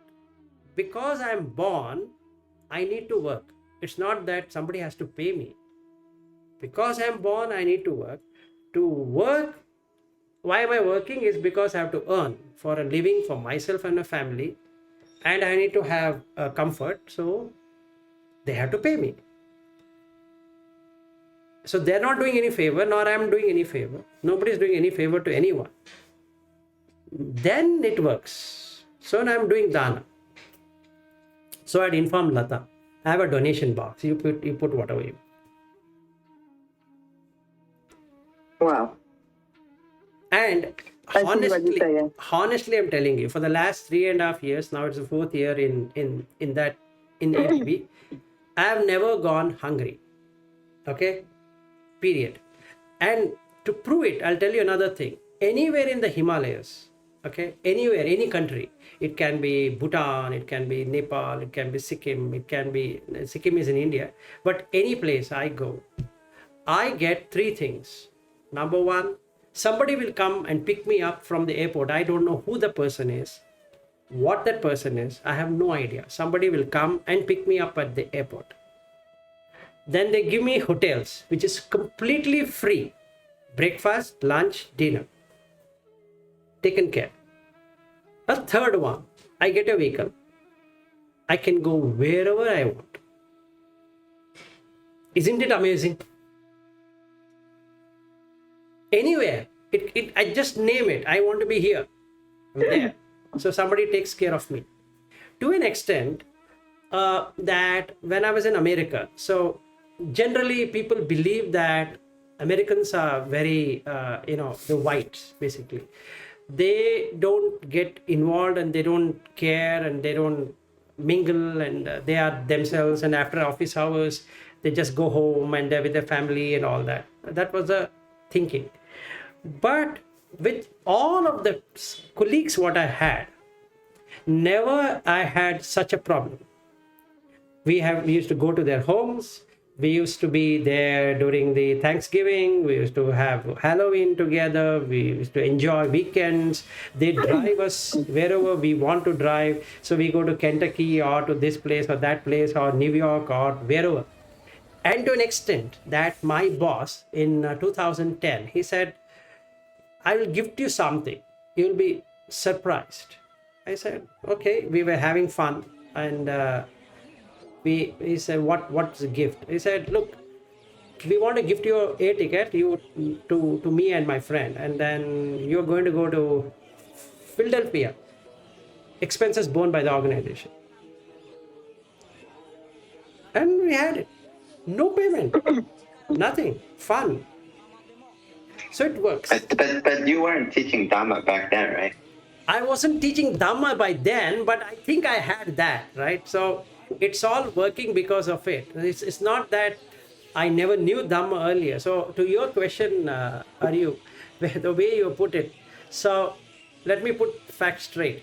Now, when I went to Sri Lanka, right, I never knew that to know so much, you should be something. That I never knew. It was a surprise because when I was talking to that Amadasana Thero in Sri Lanka, so that was in Jan of 2018, and my mom expired in 2017 December. So during that period of 2017 end and 2018, I started listening to these lecture series. Okay, and I started writing to that person saying that this is what I know, this is how. So then he got interested and he started naming me in his sermons. And that's how we built in the relationship. So when I went there to Sri Lanka and we went to that Vaharaka temple, and then there the head monk was there. So we started into a discussion and he speaks in Sinhala, I speak in English. So then my friend who was there, Sri Lankan friend, he used to translate it. So he used to translate from English to Sinhala and from Sinhala to English to me. So we spoke for more than 4-5 hours total, okay, on that day. And many of the monks started to assemble and they started discussing with me. So I started explaining them how this thing works. Then they said, it's really surprising. It's indeed surprising. And I said, why? Because this much of Dhamma also we don't know. We've been doing it, but from where did you learn? I said, I have not learned from anyone. And that's the basic reason why I came here, to find out whether I am doing it correct or wrong or whatever I know. And then they said, oh, you're a person who knows this from your past life also. So why I'm telling you this is that when I was in the US, the people who took care have taken care because I was of that basic nature, even though I was having real fun and didn't know anything. But your views and influence to them are of the type that's helpful to them. So, yes, absolutely. Yeah, absolutely. See, if I could give you another thing, is that normally Washington State people, they are very not rude, but they are very what we can say, fighting kind of people. So when I went to Seattle, so initially we had a lot of arguments and then we made good friends also. So one time they had come to India, so we took them everywhere. And then the next time we were supposed to go to America, so we were supposed to land in Indianapolis, then fly over to Seattle. So then they changed the whole routing. They said, why don't you guys directly fly into Seattle? Okay, so we flew into Seattle and they wanted to take us to Mount Rainier. So we hike basically. So you know what?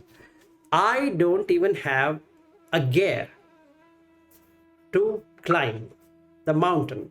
So they supply the gear, okay?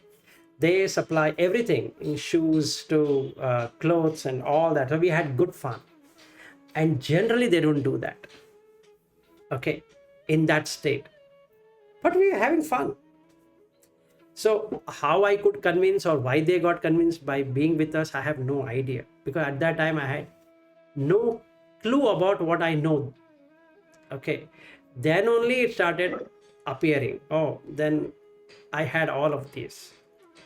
And so to answer to your question, were you before or after, I have no idea. Yeah. No, I believe what you said, mainly because like from what I understand, like two reasons I think what you said could work, right? First, if you're working not for the money, then you're working out of the joy of helping others, right? Right. Then basically you're going to do a better job first. Like you're helpful in nature, you're helping others. And second, when people are paying not due to that they have to pay, but they're paying out of gratitude, they generally pay more, right? Exactly. So I mean, these two factors combined, it could work out, right? Yes, absolutely. And that's what I told her. She can try it out for a quarter. Just try. You will be surprised. But I'm not sure the insurance company would pay more out of gratitude, though.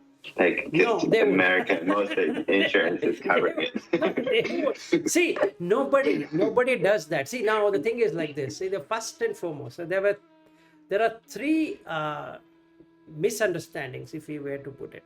Number one, you need to be always working. That's the greatest misunderstanding. Okay, now what I want to say is that you don't have to be working for money. You need to be working, that is true. Money shouldn't be, or something shouldn't be the only motive behind you working. You're working because you're supposed to be working. There's no other way out, right? So you always have to work. Everyone have to work. Every individual has to work. What it means is you have to work for your living, for sure. So either it is donated to you or you yourself do it for yourself, the equation remains the same. Right? So we all need to work. When we say we all need to work, is that we all need to get engaged in one way or the other. Even if I were to sit in a monastery, I need to get engaged in giving talks.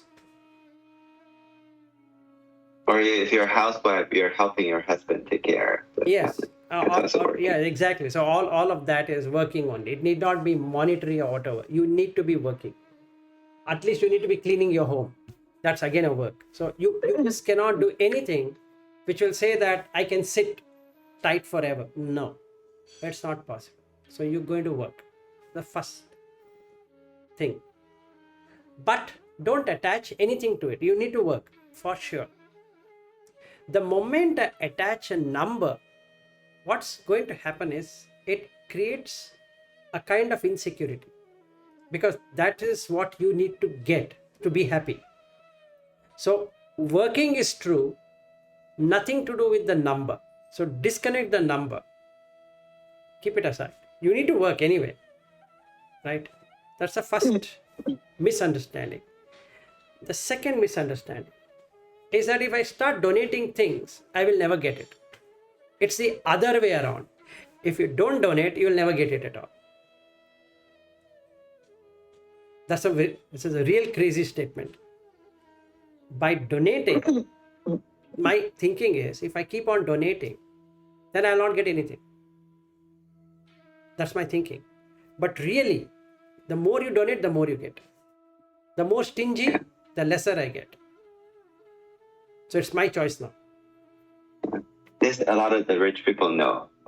They just keep donating, and then they build more trust, and more people give them money, and they have endless money basically. Exactly. See, you look at Bill Gates. He became one philanthropist. Okay, so he said, all my money is now blah blah blah. Then so many organizations started funding into the research or whatever he's trying to do about drugs and vaccination and all that funny things, whatever he's doing. So he got more money than when he was creating the Microsoft. Simple. So if you look at Warren Buffett, he also has the same. He keeps on giving and he keeps on getting more. So basically, the more you give, the more you get. The more you hold it, the lesser you get. The second thing. And the third thing, very important, the more you smile, the lesser you suffer. The lesser you smile, the more you suffer. Now it's your choice.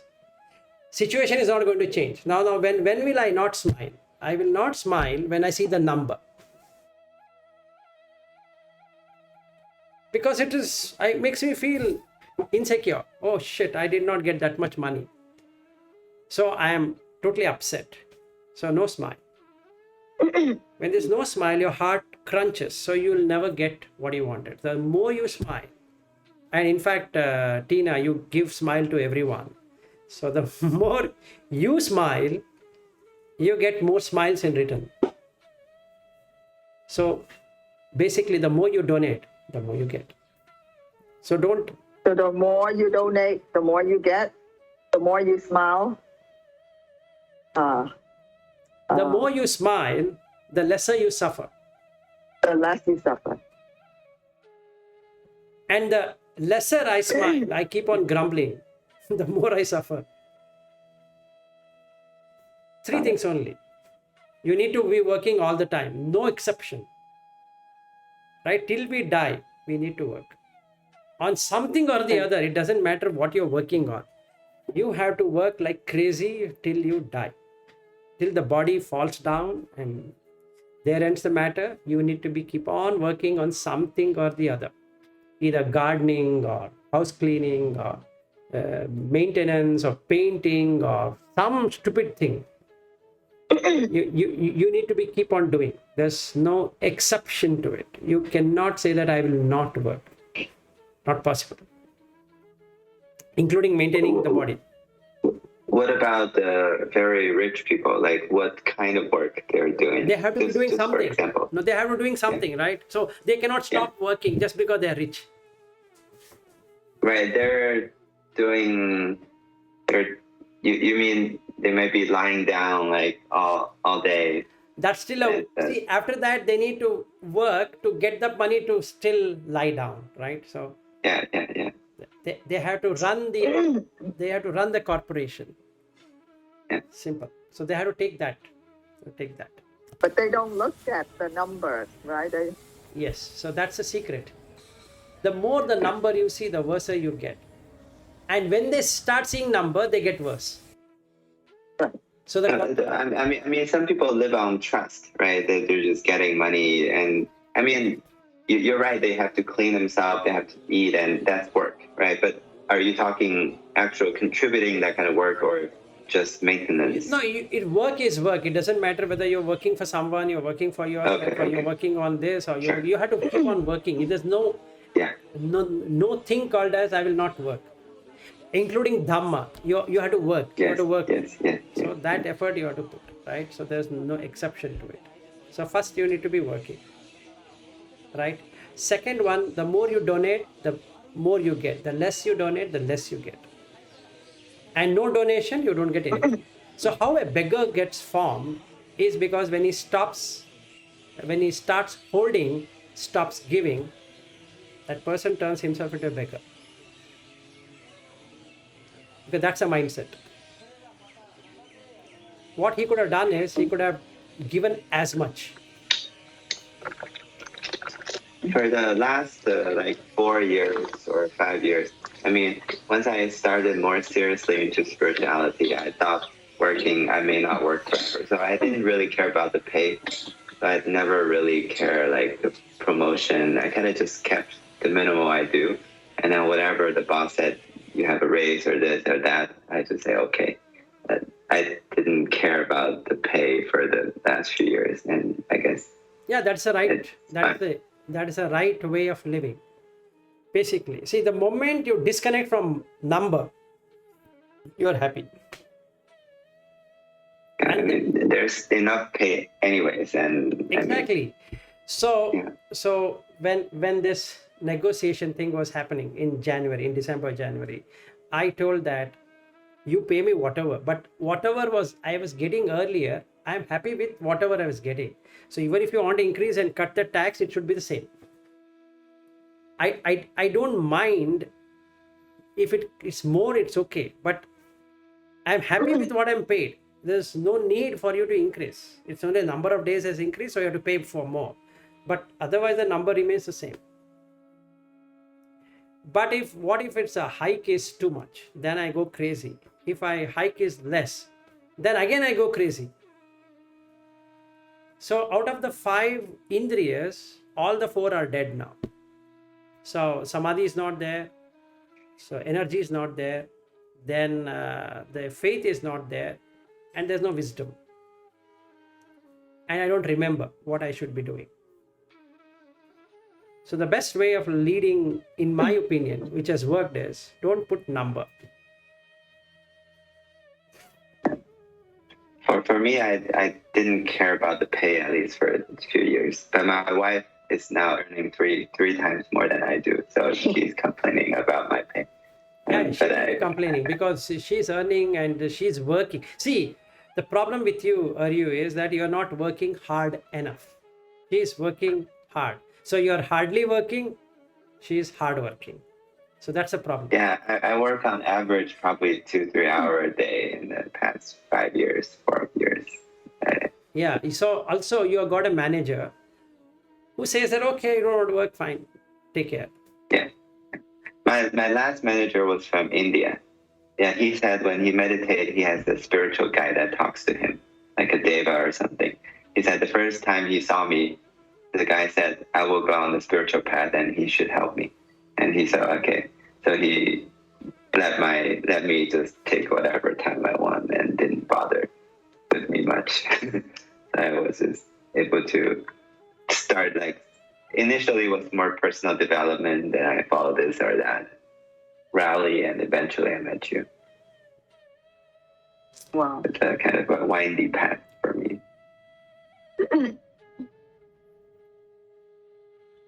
Yeah, it's already 12:30 for you, I think so, for both of you, or 12:45 almost. Okay. Yeah.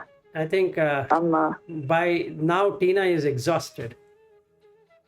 No, I'm not at all. You're not? But I have to. Yeah, no, not at all. But I have to leave because tomorrow morning we have to leave early to get to my parents' Okay. house for my grandmother's memorial, celebration. Okay. So then we will also. But I can sit here because I'm taking notes. Like my mind is really running. I have one quick question before we go. Like Lata said, my energy seemed to be improving. Uh-huh. But why is that? Because you said everything uses energy, right? No, you stopped draining yourself. You stopped it. Mm-hmm. But how did I stop? Because I'm still awake. Wait. Now, if you go into this, I'm going to drain your energy. So leave it. I will explain to you next time when we meet. I'll definitely explain to you. Okay. I know that it is running in your mind that Yeah, I've been wanting to ask this. No. Yeah. It started at the moment she said that you have improved. From that time, you're running it. Slowly you're running it. How is it possible? Wait. So I can tell you, but it's not going to be in any way reasonable. So yeah, I know something like this. My manager used to say when you go to meditate in the forest, you don't have enough clothes. So he would definitely die out of coldness if he didn't get into samadhi. But if he can get into it, he basically warm up or something and he can survive the That night. is exactly what has happened right now to you. Okay. That's a one single answer. If you could understand from that simile what your manager said, and that's the reason your energy is back. I think you can ask you can ask Tina also, whether it's back or black or back. Yes. No, he looks a lot more energetic and that smile, which you content. wanted, and the smile what you wanted is right there. now. Yes, the smile right now going back. Okay. Lata, she at least writes at least 120 times about his smile. I want a smile like you. So maybe that's good. Because it's hard not to smile with Vilas trying to tell jokes and stuff, and he's already funny, plus other things. Okay, so Yeah, go ahead. Yeah, like you, I also used to trouble Vilas a lot with lots of questions. And he once told me that if he had hair in his head, I would have taken out everything. That I have questioned. so I told her, it's good that I'm bald. No, that's why his hair transferred to Ari you. He has so much hair.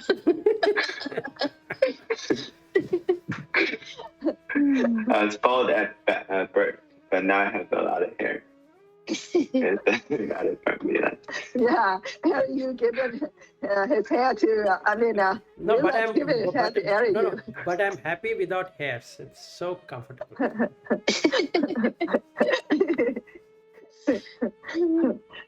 Thank you so much. Okay, good Thank night you. and good day, and have a good lunch. Yeah, I Mother, have and, my notes. your I'll notes. figure out how to do it. Okay, good. So you should appreciate your husband giving 50% of tips, because he's doing the right thing. This morning is funny. He said he went out for lunch, and then he said, "Why don't you go pay?" And I said, "Why? I'm tired because I'm full. Why don't you go pay?" And he said, "If I go pay, I'm gonna pay a lot of tips." And I'm like, "I don't care." I said, "I don't care. You pay whatever tips you want." That's good. And then he went to pay, and I'm sitting there, and he was staying in line. So I walked over, and then after he paid, and he looked at me, he said, "Did you give the tip?" And I said, "I thought you're gonna pay, you're gonna tip." He said, "No, I want to pay by credit card, but you're gonna have to put the cash tip because you want the waiter to get it and not the owner." Okay. Right? So I said, "Oh, okay." Then I just take the money out of and I calculated in my head, it's like 20%, right? So I give it to him, like about close to 20%, and I give it to him. He said, "No, no, no." And then he just keep pulling out. And he said, "It's okay, it's okay." And he ran to the table. So I know he wants to pay more than the tip. And I said, "I'm fine." So, I said, "I'm fine. I'm not going to complain." Because I know Dharma now. I know Dharma now. Whatever he does, I don't mind. But, it's like my instinct that I pull out and, okay, this is the tip. And he said, "No, no, no." And he was originally wanted me to tip. Right. But then when I pull out the money, he see that how to tip less than what he wanted to. So he just walked away. He said, "No, no, no, no." And then he kind of pushed me, "Just stay there. I got to go to the table. Don't follow me." I was just laughing. And I'm like, just do whatever you need to do. I'm not complaining. Right. Yeah. Number I'm matters. getting better. See, Tina, the unfortunate thing, number matters to every human being. If he takes tip as a tip without feeling anything, he would really love it. But the moment he starts comparing, whether he's getting more or less or whatever, he struggles. He suffers then and there. So the happiness is gone. Who suffer? That guy suffers, not you. You are tipping him, right? So let's say I've got a $20 bill. Okay, I want to give him a $20. In his mind, he feels that he requires, let us say, $40 or $50. So he thought that the note is a $50 note and you have a $20 bill. So when you give a $20 bill and then he expects a $50 bill, the dissatisfaction immediately catches him up. So even though he's getting a $20, he wouldn't enjoy it. A tip is a tip. Right. It really doesn't matter whether it's a $50, $100, or $20. Right. So as long as he believes or he feels that somebody's tipping me so nice, if he feels that, even a $10 can make him so happy. $100 also makes him the same. It is no difference between 100 and 10. But the moment he attaches value to the $10 lower than $100 and he expects $100, so initially he says, no, I don't want tip. The moment he sees the note, his eyes goes directly to the number. What's the number you're going to get? So when he sees $10 note, not good. Right? And then his face shrinks and you can see it. His face has shrunken. So neither you are happy tipping him nor he is happy taking it. Right? So let's say you just give it, you just keep $10 and come back. You have done your job. That guy suffers out of it or feels happy about it is not your problem. So Right. when we donate, we shouldn't be looking at the number. You just see the 20%. Donate. You already calculated that on $100 I've spent, 20% I need to pay. That means $20 I need to at least pay. If it is $200, if it's $200 of the invoice, and then I have to give him $40, right? You give him whatever. It doesn't matter. Why 20? You can give only 10. You can pay 50. You can make double also. It doesn't matter. True, yeah. It's how we feel, and if we feel good about it, Yes. we want to give more later on. Yes, but because it's not good. Yeah. if that person, if that stewardess has done a good job to you, and he's been very kind and very homely to you, you cannot pay him at all because his job is so good. Even $100 looks very less in front of what he has done. True. If somebody has been very rude and very unkind and very dishonest and he screwed up everything, and then he pretends to be everything is good, then even a $5 is too much for that person. Right. So Right. now Got it. what I need to do is to balance it, right? There will be people who are this kind, there will be people that kind, right? I just open my bag or purse or whatever comes, I just give it. So in that way, I'm not taking any strain on myself. It's his problem of what he thinks it's about. Correct. So then I'm relieved of that pain. And you can see it for yourself. The moment you give without expectation, your heart feels so nice. It just Yes. expands. But when you Yes. think and give, is it worth to pay $5 to this fellow or $10? You have to mentally keep on that. You are supposed to go and you keep on thinking, I think I'll keep 20. No, he didn't do that. So let me keep 10. No, I think 20 should be kept because 20%. Well, fine. I don't know what I need to do. So ultimately, in that thing, I would have put, instead of 20, I have put more now. And while driving back home, I realized, oh shucks, I paid more to him. That's even more worse to me now because he didn't deserve to be. Whereas I feel I paid him more. So why get into all that? Just give anything. Yeah. Got it. Because actually it's a piece of paper. And we have put Right. and you have put some number on that. That's all what it is. That's true. You are absolutely true on that one. It's Okay. because whatever we do, about it tomorrow, right? And then Got it worked out.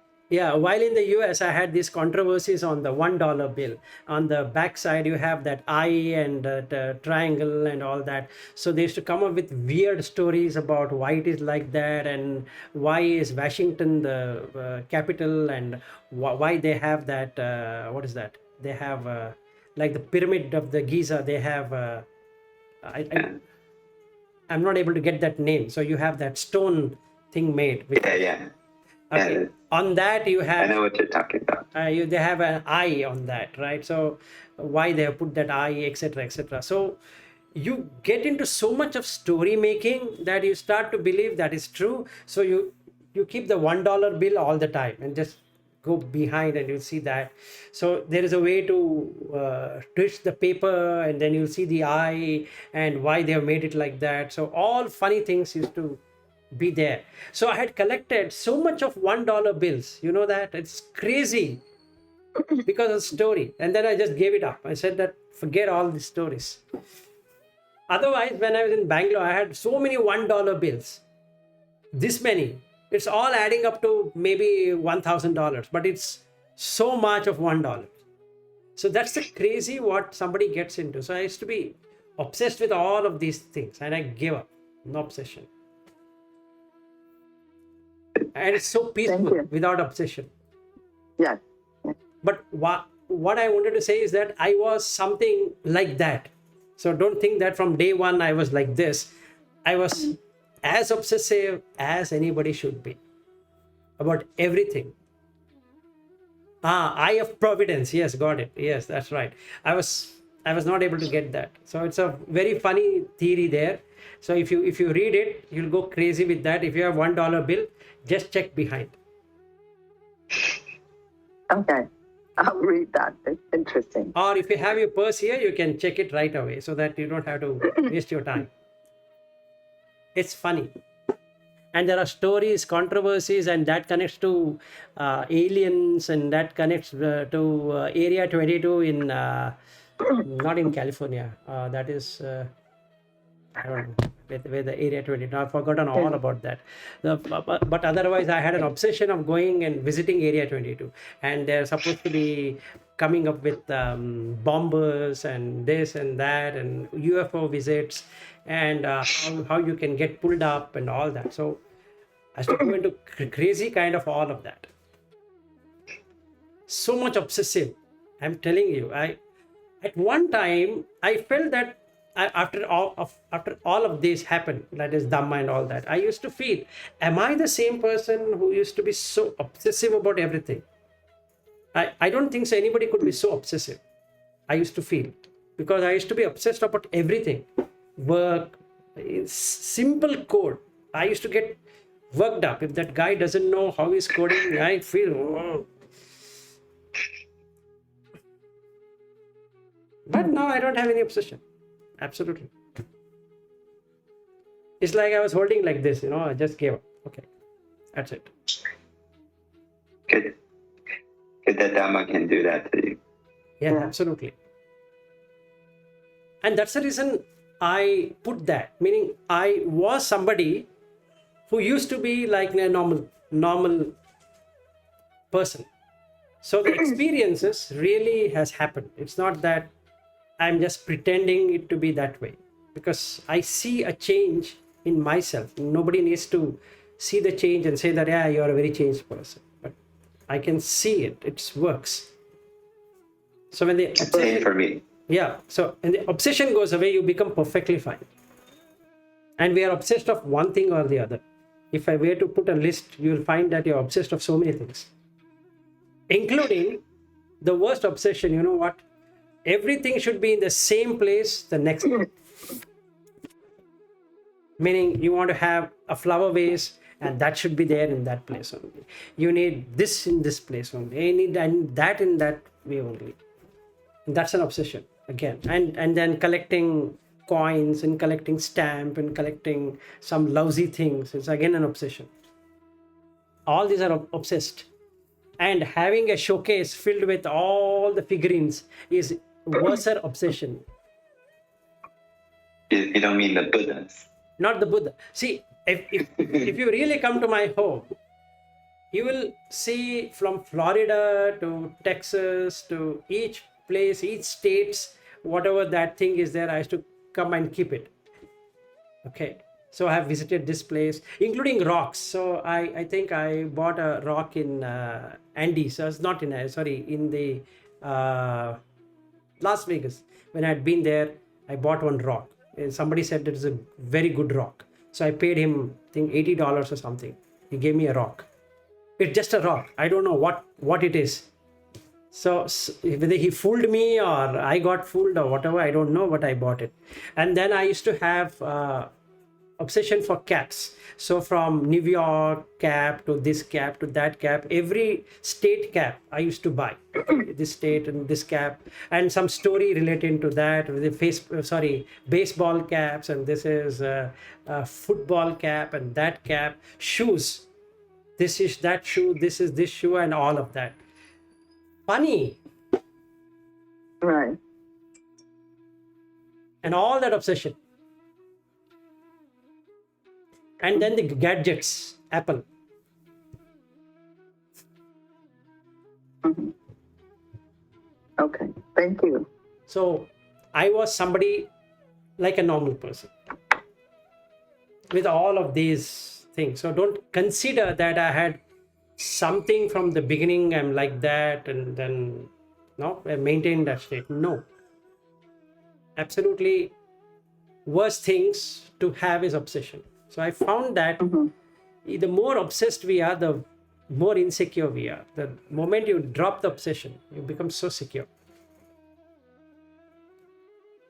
And the final obsession is the awards and recognition. So I had one place created only for that. All the medals and all the appreciation, all the things I have from my organization, best employee, best this one, best manager, best director, best, all the best.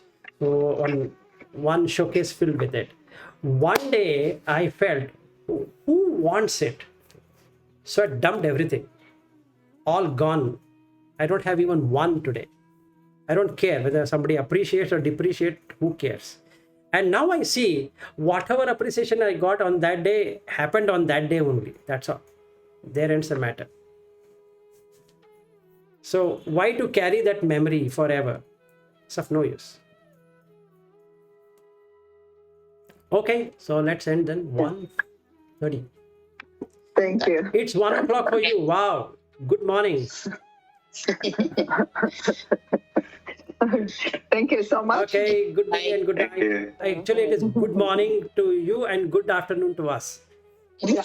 Okay. Good afternoon. Thank Bye-bye. you. Bye-bye. Yeah, Good to see you. thank See you next week. Yeah, good night. Bye-bye. Bye.